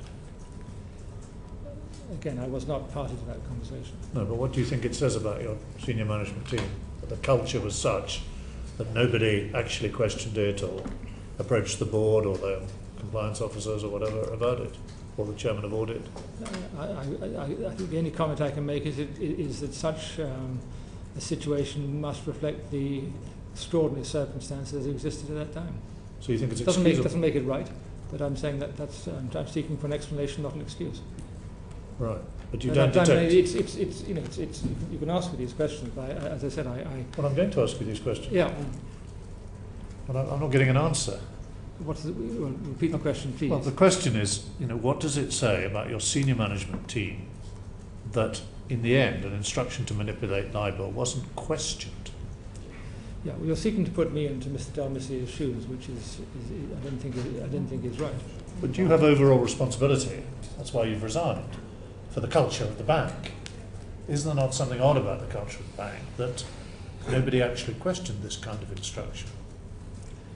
I think it reflects the extraordinary times that existed then. Right. It doesn't reflect your procedures or your compliance or your audit procedures or your... Of course not. Or the of course not. non-executives... That is not... It is as recorded. That is not behaviour that would be in the normal course. Of course it's not. Right. But you said subsequently that I think you said in earlier evidence that you needed to take steps to strengthen compliance. Yes. As a result of all this. Yes. So there must have been some weakness in the procedures. Weakness. It became weak because the risk grew. They were appropriate for when the risk was negligible. As the risk grew, so the procedures needed to grow with it. They did not grow fast enough. That is evidently the case. Okay. Was the LIBOR issue ever discussed at all at a board meeting? No. Thank you. Theresa Pearce. Hello. You talked us through the events of the 27th of June to the 3rd of July, and Yes. you mentioned you had a telephonic conversation with non-executive board members. Yes. I Was had two. Were they recorded? No. They weren't. You were the first person to resign, Yes. and you said earlier that you knew that the shareholders did not want the removal of Bob Diamond. I think the way I put Is- it... the way Is it that you offered yourself up to save Bob Diamond? No, I didn't offer it up to save Bob Diamond. I was faced with a very difficult dilemma. I was faced with a situation where Barclays believed that they had behaved properly in pursuing the inquiry, that they believed that they had paid the fines that was due to be paid, that they are going to pursue the people who have done wrong, that there was a degree of responsibility shown by the senior executives, and it wasn't enough. And what further options do we have? Clearly one option would have been for Mr. Diamond to go, but it was made very clear to us by our stockbroker that that was the outcome our shareholders, our owners, did not wish to see. In those circumstances, I But bought how it did your onto myself. stockbrokers, what research did your stockbrokers do with your shareholders to give that decision? They surely couldn't have had a shareholders meeting or actually canvassed opinion of every shareholder. No, they didn't. They were just expressing a view. They were expressing an informed view.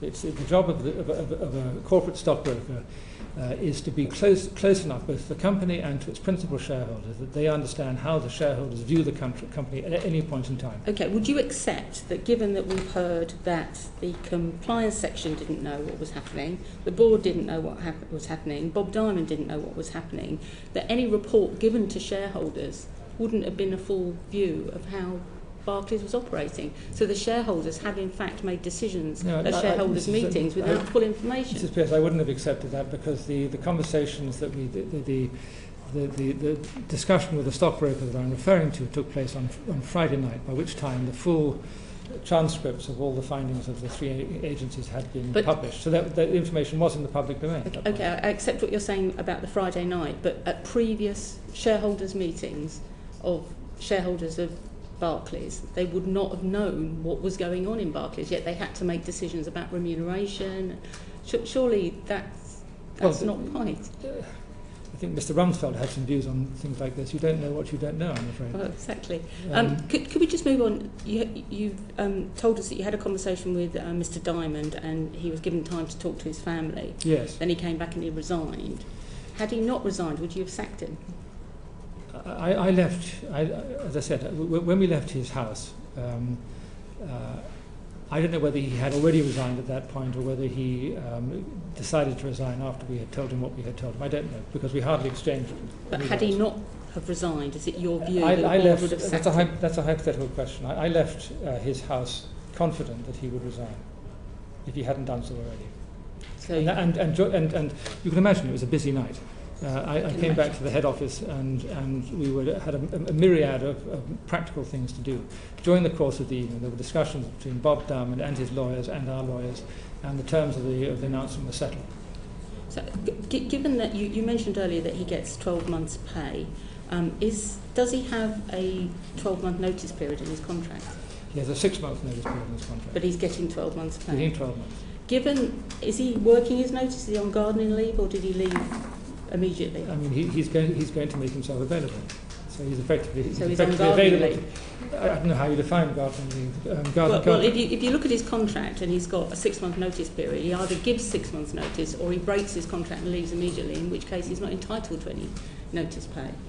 So he must be on gardening leave. If that's what you want to call it, then what's more important to us is that, as I said, he has volunteered to go. He has volunteered to give up his money. And he has a 6-month notice period, but he's getting 12 months, so he's getting an we enhanced notice. We want to retain such goodwill as we can retain with him in these circumstances, in order that the bank is not disadvantaged as a result of his having left in these circumstances. So he's what I've tried to convey to you earlier is that his going in this way is not something that meets with universal approval by all constituencies. Okay, so he's getting double the notice period that he's entitled to. He's getting 12 months, not 6. He's getting 12 months. Okay. Could I just move on to, you mentioned April 2010 was when you first knew Yes. about this. A voluntary disclosure was made to the FSA.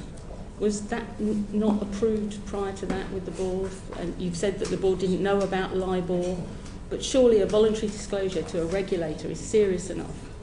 It's resulted in fines, £100 million worth of costs, resignation of senior people, possible criminal charges, but it was never reported to the board. But the facts are, as we've been stated. What does the board do if it doesn't monitor, if it's not told of such serious things? Well, to be clear, in April 2010, the seriousness of but it was a voluntary disclosure that £100 million worth of fees were incurred. Did no one ever... Not in April 2010. Eventually, but at Eventually, no point. As I said, forgive me, the intensity of the inquiry, the seriousness of the events that took place, and the extent of our cooperation all escalated from April 2010 onwards. At that point, we were alerted that there was a problem, but it was not at that stage known to be as serious a problem as it subsequently came to be seen to be. Okay. The British Bankers Association, one of their responsibilities is to monitor LIBOR. Is that correct? Well, the British Bankers Association owns a company called LIBOR Limited. LIBOR Limited is the organisation that operates LIBOR. And although it is wholly owned by the British Bankers Association, it is under separate and distinct governance. It has its own board of directors, and the board of the BBA has no influence over it. But the BBA is responsible for monitoring LIBOR. According to this letter to me in March, they've said all submissions by contributors are monitored by the BBA. That's what the letter said. Okay. When you accepted your role as chair of the BBA, you knew your bank was under investigation for manipulating LIBOR. I did, yes. Did you have conversations with them about that? Did you think it was appropriate to chair the BBA? Yeah, because the existence of the inquiry was widely known. It was known to the BBA. So your own bank was under investigation for manipulation? As were many others. As were many others. So your own bank was under manipulation for BBA, for manipulating LIBOR, and the BBA is responsible for monitoring, and you accepted the role of chair. Do you not see that as a conflict? It would be a conflict if there was any direct active involvement or direction given by the BBA board to LIBOR, which is not the case. So, okay, right. Sorry, you're distinguishing between this independent company, yes, I am. Company that's wholly independent of the BBA. Yes, I am. Mm-hmm. And that therefore you carry no responsibility as chairman of the BBA for the actions of that company. I had nor did anybody else on the BBA board have any influence over the actions. And you have no responsibility or accountability for the actions of that limited company. It has separate governance. Okay, it's very helpful to have clarification on that point. Mark Garnier. Thank you very much, Chairman. Just a quick question to satisfy my curiosity. You referred to the corporate broker a bit earlier. Who is your corporate broker? It's Credit Suisse First Boston. Okay, thanks very much. Mr. Agius, when did you last appraise yourself of the role profile for the chairman from the corporate governance in Barclays document, which you wrote a forward to, from Barclays Corporate Secretariat in February 2012? The technical answer to that question would be every time I give my approval to the report and accounts, because it's part of the report and accounts. So this is something you would look at once a year? It is something I would look over once a year. Yes, okay. The reason I ask is because on a number of occasions, in fact, answering Mr. Fannon's question, when asked about was LIBOR fixing discussed at the board level, you said it wasn't. And there seems to be quite... Well, no, if you'd like to respond to that. Sorry, the existence of the inquiry was made known to the board. And again, as I said, the process evolved as it went forward. There was a technical problem, which was that early on, Bob Diamond had been identified as a potential witness, were there to be any subsequent... And therefore, as time went by, the more detailed briefing was done in two different ways. First of all... I think we're sort of slightly straying from where I was going on this. I'm sorry. And I don't mean to interrupt you. I thought what I was saying might be helpful to the committee. No, it is helpful, but what the point I'm trying to get at is two questions really. First of all, is the compliance director a member of the main board of Barclays? The compliance department comes under Mark Harding, who is the legal secretary, chief legal officer, and he sits in all board meetings. So he's a legal officer, Yes. and he sits on the main board of... No, he doesn't sit on the main board. He tends all So the you don't have a compliance representative on the main board of the bank? We have Mark Harding who attends all board meetings. Yeah, but who's the director on the main board of Barclays Bank with responsibility for the compliance function of the organisation? That would also be the finance director, Chris Lucas. So the finance director doubles up as compliance officer. Gosh, that's quite a big job, isn't it? That's why the separate function of under Mark Harding is there. I mean, does that because the problem is one of the roles in this role profile for the chairman is to facilitate and encourage active engagement and appropriate challenge by members of the board, particularly on matters of risk, strategy, and other major proposals by drawing on director skills, experience, knowledge, and where appropriate, independence. But what troubles me about this is that there doesn't seem to be any really sort of specific compliance function reporting to the board. Well, we have a separate risk committee where all compliance matters are reported into. David Booth, who is the chairman of the risk committee, who is he's a non-executive director, chairs that committee, and it meets several times each year, and all matters of compliance are pushed up into that committee. Let's go to the other end of the problem, and I'd like to refer to, if I've made period 1, which is prior to the crisis. Yeah. So this is the swaps manipulation, or the attempted manipulation of LIBOR rates by the swaps traders in New York. And we've heard a great deal about these, they've been characterised as spivs and wide boys, but let's say they're sort of hot-blooded, enthusiastic swaps traders in New York, trying to manipulate the LIBOR rates. And Bob Diamond in his evidence said there were 177, I think, occasions when emails have been sent by these swaps traders trying to manipulate the LIBOR rate. What I didn't really get a satisfactory answer from Bob Diamond is it's one thing that you may have a compliance risk within the swaps trading department, but as the SFA said in their report and paragraph 147, Barclays had no specific systems and controls in place. If you refer to my question 212 of your thing. 212? Yes, this is when I was... second paragraph, the FSA final notice, paragraph 147, Barclays had no specific systems and controls in place related to LIBOR in Europe.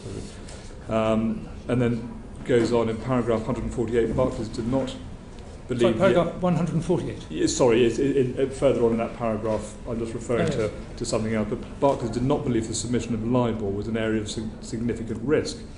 What troubles me is that you said a bit earlier that your compliance function is more intense on the areas where you have obviously significant risk. Great perceived. Absolutely.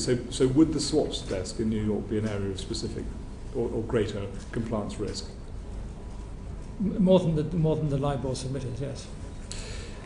In an article written by a whistleblower in The Independent on Saturday, did you have a look at that? I've not seen that. Okay, and I'll abridge you with kind of the key, or the phrase of the key line. It talks about a culture of fear within Barclays, and that in one statement, or at one point, the whistleblower says, and I quote, LIBOR fixing was escalated by several people up to their directors. They would then have escalated up the line because at Barclays, if you don't escalate, you will be dismissed. So there is a culture which is described of fear within the bank, and that there is a requirement by individuals within the organisation to escalate any problems they see to their line managers. Presumably the line managers push it further up the line. So presumably at some point it would hit the compliance department. What troubles me is that on 177 occasions, the swaps traders in New York were emailing the rate setters or the rate fixers in London, where there was estimated to be no compliance risk, and those rate fixers apparently didn't get back to anybody. They neither passed it up the line that they were being asked to manipulate LIBOR, nor did they bounce it straight back to those swaps traders in New York to say, you can't do this. Now, what does that say about the organisation of the compliance function within your bank? That says that in that area there was a failure, and we acknowledge that, and it should not have happened. But how did it get to happen with an organisation that has to? And I'm trying to come back to this board this role profile, because it specifically talks about your personal job to ensure that there is a dialogue of looking at this in particular. Governance on the whole organisation, to promote the highest standards of corporate governance, seeking compliance with the provisions of the UK Corporate Governance Code, the UK Code, wherever possible. So that's not necessarily FSA, but nonetheless it's all about compliance. Ensure that the board is able to discharge its duty and comply with the requirements of the statutory regulatory bodies that reflect the functioning and responsibilities of the board. And then on top of that, the chairman will also demonstrate ethical leadership and uphold the highest standards of integrity and profile, setting clear expectations concerning the group's culture, values and behaviour. As I said, the activities of what happened in phase one cannot be excused. Full stop, absolute statement. What I can also say in mitigation, I guess, is that, as I said, we spent £100 million looking to see whatever we could find. No other examples were found of similar behaviour. This was an isolated area. Does it not strike you as odd that senior managers, yourself included, are coming to us and saying they knew nothing about it before? I think it was 2009 that they knew anything was going on, or 2008, sorry. It should have come up. It did not. That was wrong. I mean, I appreciate the statement, you don't know what you don't know, or you can't know what you don't know, whatever it is. But nonetheless, the whole purpose of the compliance function, I really want to concentrate on this point, yes, is to ensure that this type of thing doesn't happen. Yes, it failed. It failed, and that was wrong, and it cannot be excused. You also said a bit earlier that in an unofficial sort of aside, the FSA inspector, as you were walking him or her to the left, said that yours was one of the best. The best. The best compliance function. They said that our governance was of the banks that were supervised by her, we were best in class. How many did she supervise, do you know? I imagine she supervised the big banks. I mean, are we having a conversation here at the dawn of a huge revelation of a colossal banking scandal that's been going on under our noses for years? I sincerely hope not. I sincerely hope what we're here and not enjoying one minute is the consequences of an isolated series of actions in two different buckets. One of which was fundamental wrongdoing by your swaps traders and your LIBOR fixers. In clearest possible terms. The second one was some defensive action taken by some people in extraordinary circumstances in the financial crisis. Two different things. Neither of them permissible, neither of them condonable. We do know that the cancer has spread through the banking system on period one, because of course some of your ex-employees of Barclays have taken the... Yes, but I don't know of what happened or what will be discovered in respect of other banks. I don't know. Not surprising. Okay. Just on that last point, Mr. Agius, it is the case, and I'm sure you've read it very carefully, paragraph 82 of the FSA final notice says, I can read it out to you, but do take time if you want. That's right at the top of the page. At least 12 of the LIBOR requests made to Barclays submitters were made on behalf of external traders that had previously worked at Barclays and were now working at other banks. Does that suggest to you that it was the culture of Barclays infecting other banks? I can't comment on that. I'm not in a position to form a view on that. Why not?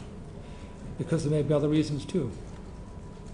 Could you suggest one or two? You're saying, is that an interpretation you could make? I can understand how you could make that interpretation. I can't comment as to whether it's a fact. Okay. Thank you for that answer. Andrew Ledson.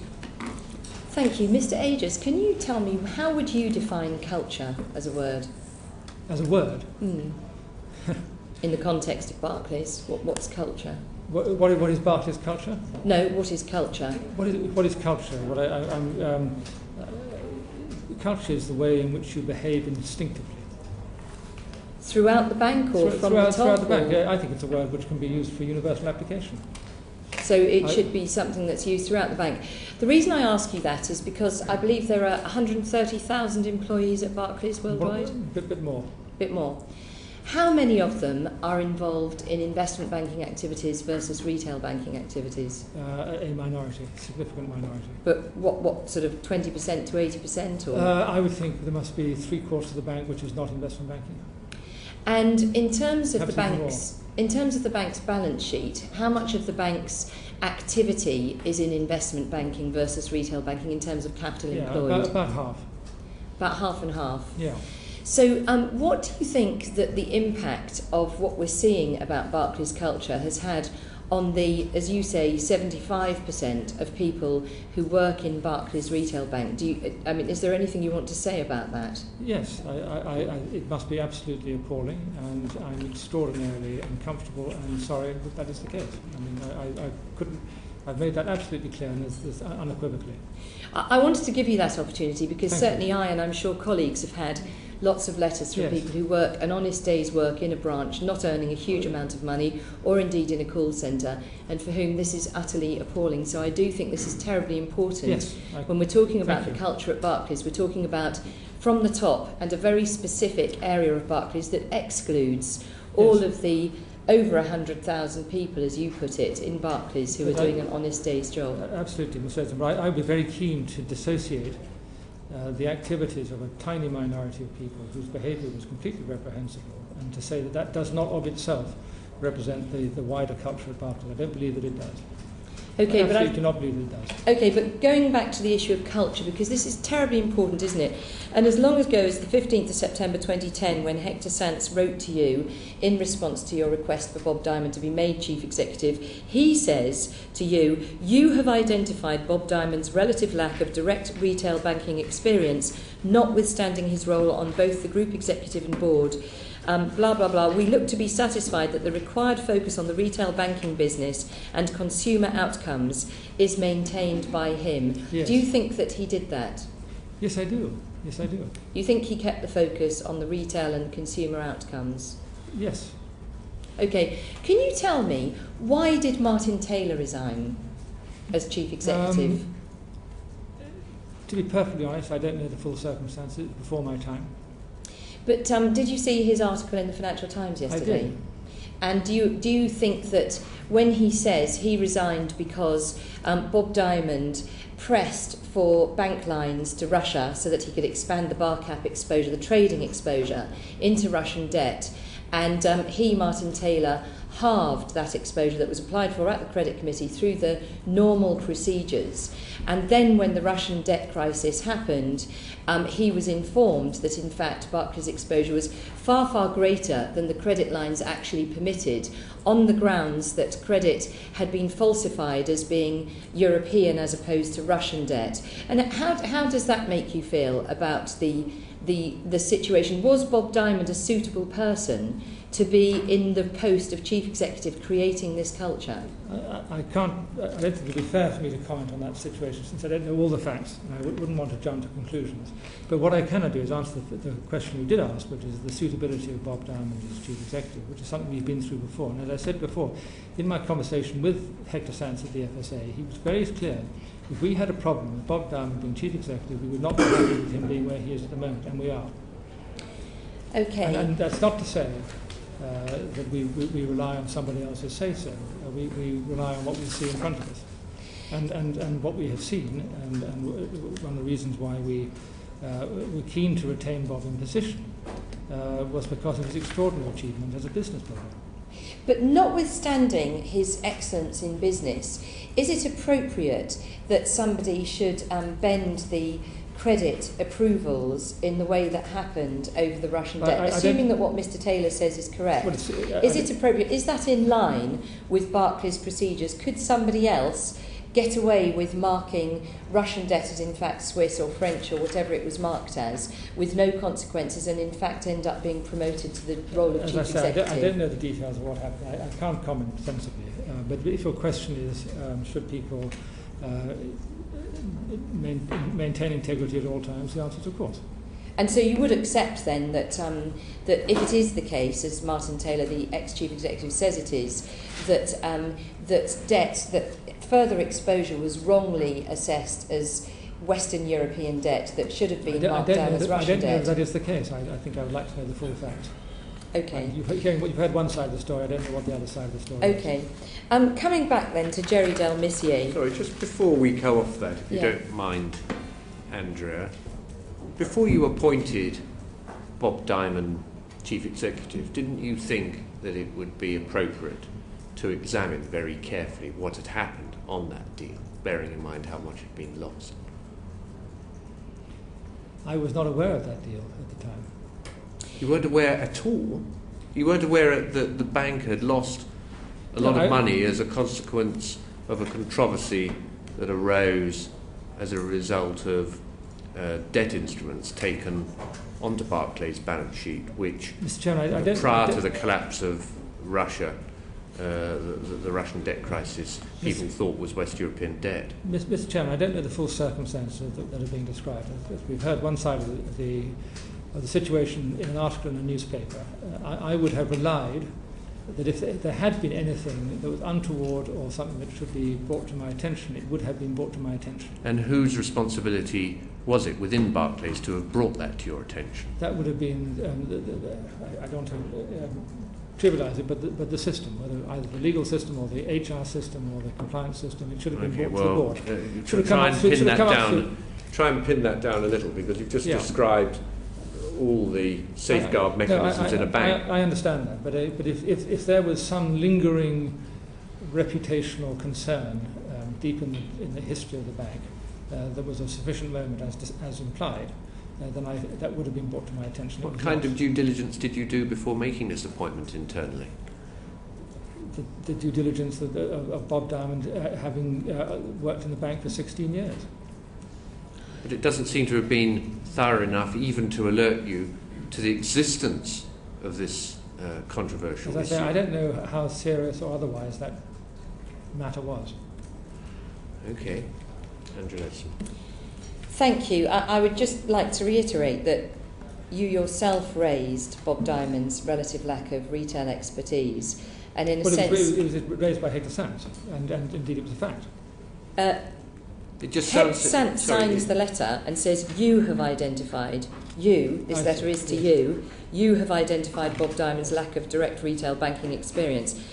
My concern there is that here you have somebody who effectively was the reason why Martin Taylor left the bank, if Martin Taylor's report in the FT yesterday is accurate, because he felt that somebody had been allowed to get away with effectively, I don't want to put words in his mouth, but effectively changing the system, not using the appropriate system for reporting credit outstanding. And not only that, but in the end, when the market came good and was to the benefit of the group, that Mr. Diamond got paid a bonus as a result of the debt being marked back as now being good. So I just leave that thought with you, that it just seems astonishing to me if you were unaware of that issue and if that didn't come up at the point where you were looking to recruit him, particularly not bearing in mind you yourself raised the fact that there was a concern over his retail experience. I would have thought there was also a concern over his integrity through that issue. Isn't this another example of Barclays' culture being amiss, something amiss with it, that this didn't come up as you put it through the system? As I say, I need more sight of how serious that actually was, whether it's as described or not. Okay, so moving on then. You also raised the question of retail experience. Yes. The reason for raising that is self-evident. The job for which he was being appointed was chief executive, i.e. executive charge of all the affairs of the bank. To the extent that he did not have hands-on experience in the retail bank, that was something that would need to be monitored, and we need to form comfort that the bank didn't in any way suffer from that relative lack of experience. As it happens, in managerial terms, and I hope the people on that side of the bank don't feel unhappy for my saying it, it is a relatively simpler matter to manage a retail bank than it is to manage an investment bank. So the concern was not an extreme concern, but it was a concern nonetheless. But, I think that's an interesting point, because this committee has many times over the last 2 years, certainly since I've been on it, we've raised the issue of the importance of retail banking to the real economy in the UK.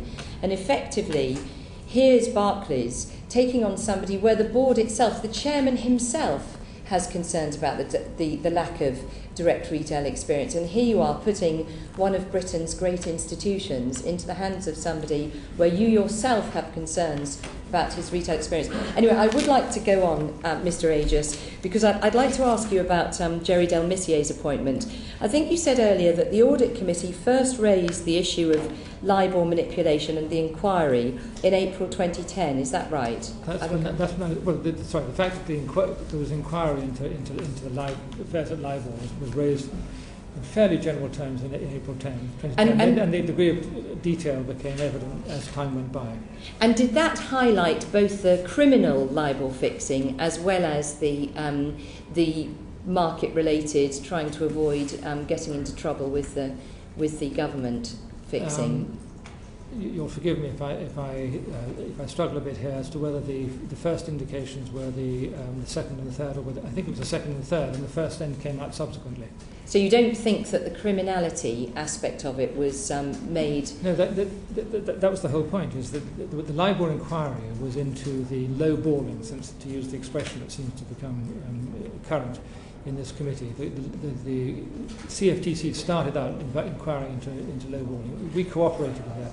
As we searched through our records, and as we searched through our emails and searched through our voice recording, we discovered the criminality. That's to use your expression. And that's when we, instead of sitting on that, we've naturally disclosed that. In fact, we then turned up the volume, or whatever the expression is, on the level of activity we did to see just how much we could uncover. And we left no stone unturned. Okay, and when would that have been? When would it have been that you were first aware of the potential criminality? My recollection was that was about in the early months of 2011. Okay, so long before the report came out from the FSA, where Mr. Diamond says he only knew about it a month ago, but you knew about it in 2011. Mr. Diamond was offside, as I made clear. Because he was a potential witness, he was excluded from all considerations of these matters. So he wasn't aware that there was any involvement of the bank, any concern within the bank that there may have been criminality. He was completely excluded from any knowledge that might be the case. He was simply aware that there was an inquiry into LIBOR. And he had no idea that there might be criminality involved. I believe that is the case. You believe that is the case? Okay. So the Audit Committee told you in April 2010 that there was an inquiry going ahead. Sorry, it wasn't the Audit Committee who told me. It was our Chief Legal Officer who told us that. It was, sorry? Our Chief Legal Officer, Mr. Harding, told me that. He reported it because he was the person who was liaising with the process. He told me, and he told Mike Rake. And it was then raised as a standard matter at the next Audit Committee and at the next board. Okay, and just a week before the publication of the FSA, CFTC and Department of Justice reports on Barclays and LIBOR manipulation was when Jerry Delmissier was promoted to Chief Operating Officer. Correct. Just a week before. So by that time you would have known that he was the person being cited as having erroneously misinterpreted the phone call between Bob Diamond and Paul Tucker. Yes. And so why would you have promoted him just a week before that report came out? Did that seem like a sensible thing to do? We debated that very carefully, and as you would imagine. And the factors that were in our mind were, first of all, whether it was a genuine misunderstanding or not. And secondly, because it was even better for them to ask the questions, whether the FSA concluded the same thing. And the FSA specifically said there was no issue to raise in respect of Jerry Delmissier's behaviour. So you didn't consider how it might be viewed by the public? Yes, we did. So when Mr. Delmissier says, we intend to make Barclays the industry benchmark for operational excellence and control in the new economic and regulatory environment, was that a joke? I don't think that was a joke. No, okay. So just then, going back to the issue of compliance, because we didn't get very far with Mr. Diamond in terms of how the compliance office should have been raising this issue of LIBOR manipulation. And here I'm referring again to the criminality. So Mr. Diamond suggested that a compliance officer might sit in the dealing room from time to time. Can you shed any further light on that? Was there a compliance officer in the room? Where does Mark Harding sit, for example? Mark Harding sits in head office. And that's not where the dealing room is now? That's not where the dealing room is. Okay, so is there a compliance officer at all times in the dealing room? In the early stages, I imagine there were not. In the early stages being when? In the days when the LIBOR... I would need notice of the precise compliance procedures in the dealing room at that period. What I said earlier was that the control over the LIBOR submissions and the LIBOR process was slight, because it was perceived that in the early days that the risk to the bank, the risk area was slight.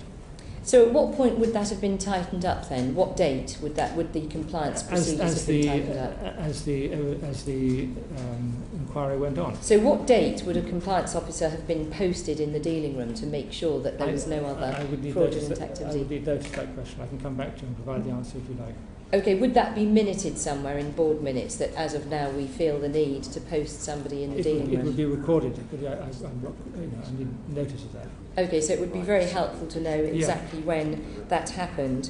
And do you agree with Mr. Diamond also that that in spite of the fact that a compliance officer would have been present in the dealing room from time to time, and that desk supervisors, clearly from the reports from the FSA and CFTC, were aware of the criminal manipulation of LIBOR, do you agree with Mr. Diamond that obviously they just never, in spite of the fact that they knew they were supposed to, they never escalated it beyond their level? Do you agree that that's the case? That was the failure.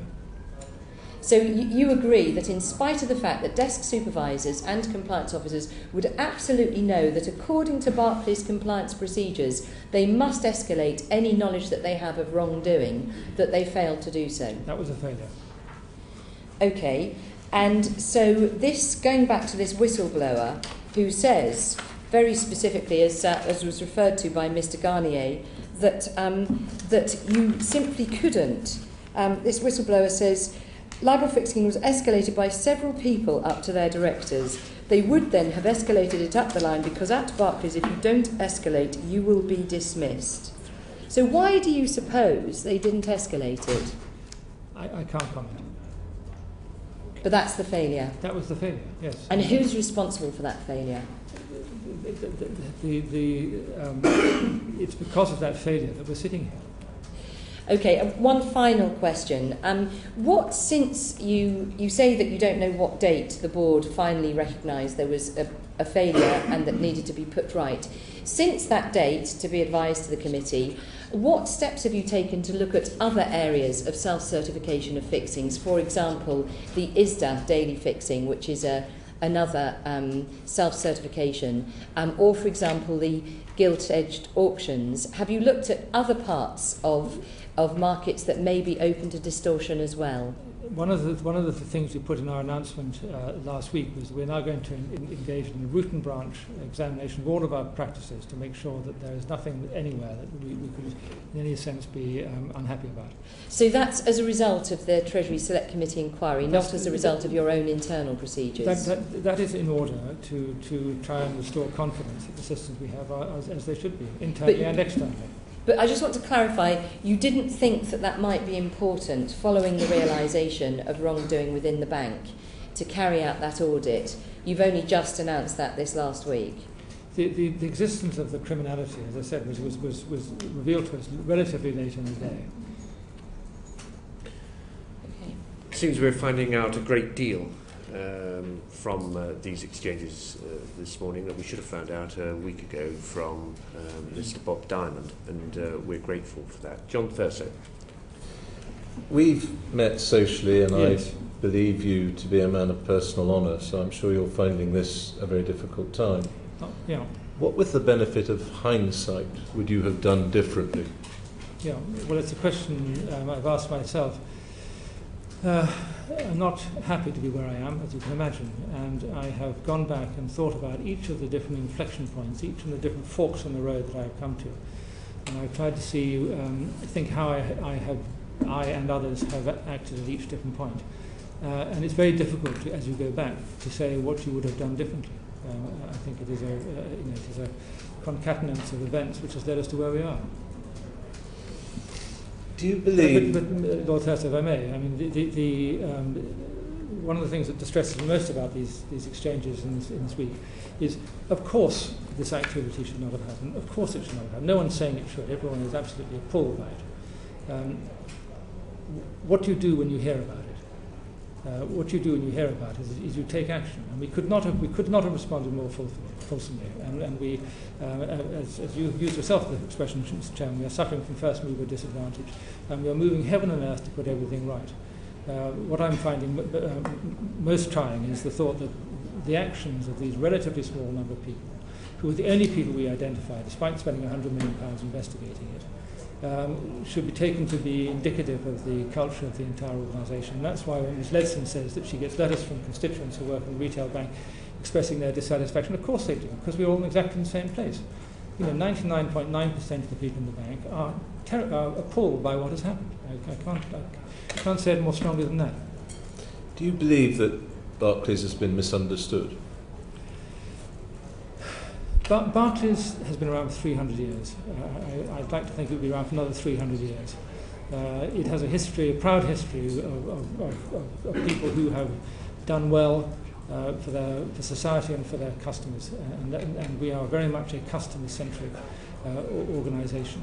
When I imagine someone was going to ask me the question at some point about to describe the culture at Barclays, and the answer I would have given would have been the culture is honest, it is customer-centric, and it is competitive. Those three things: honest, customer-centric, and competitive. Honest, because that has to cover everything we do in our dealings. Customer-centric, because we operate in a very competitive world. We perform a service. People have choice. They don't have to come to us. They can go elsewhere. They'll only come to us if we deliver what they want. And that's why we have a competitive spirit, which is good.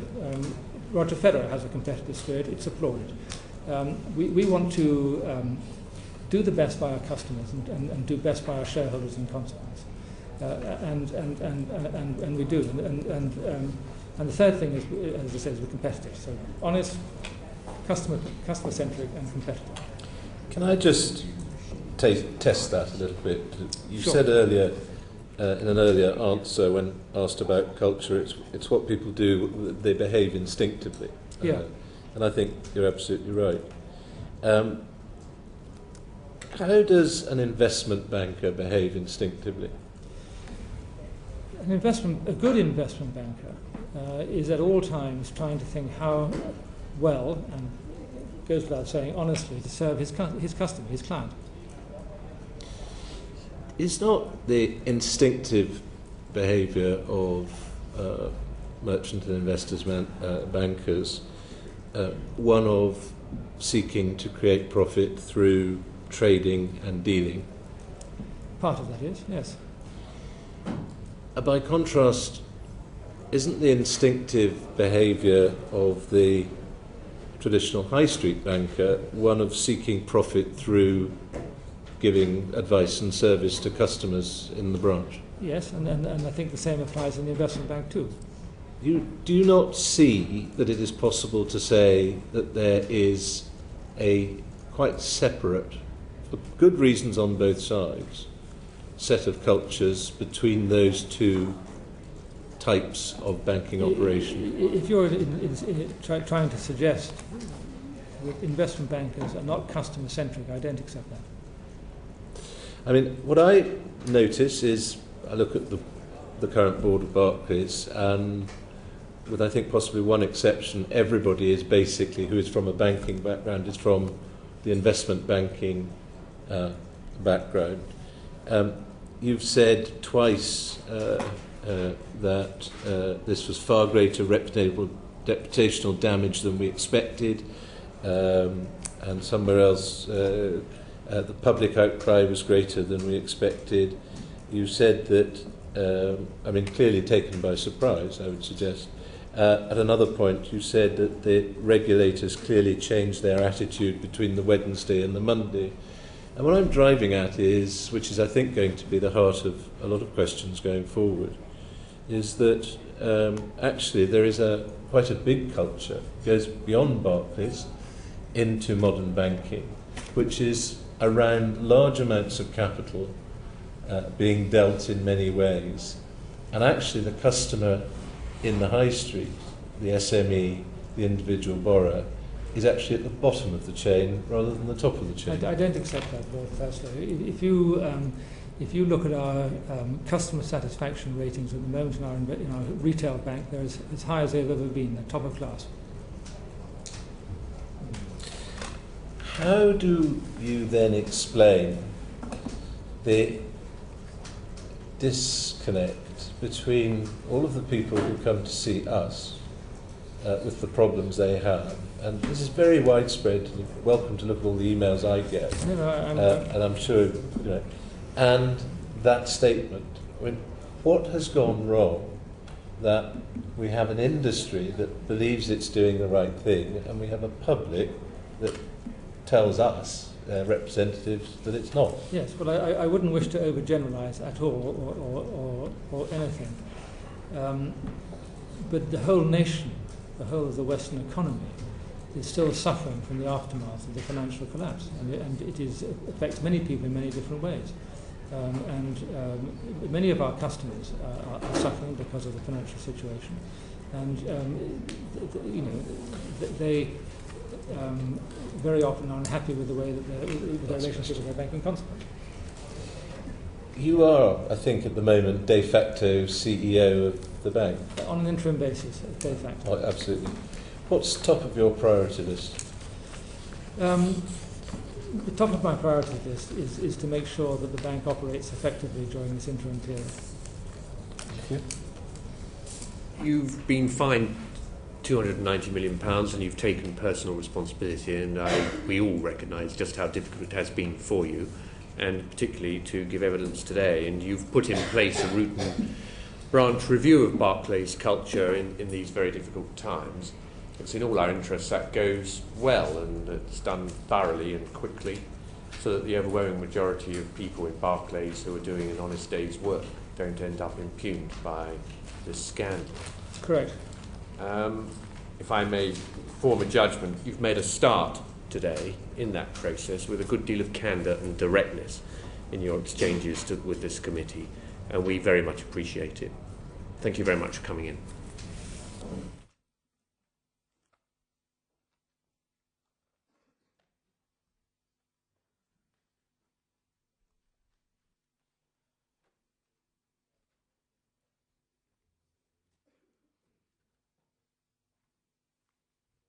Portcullis House, line 4, the Wilson Room.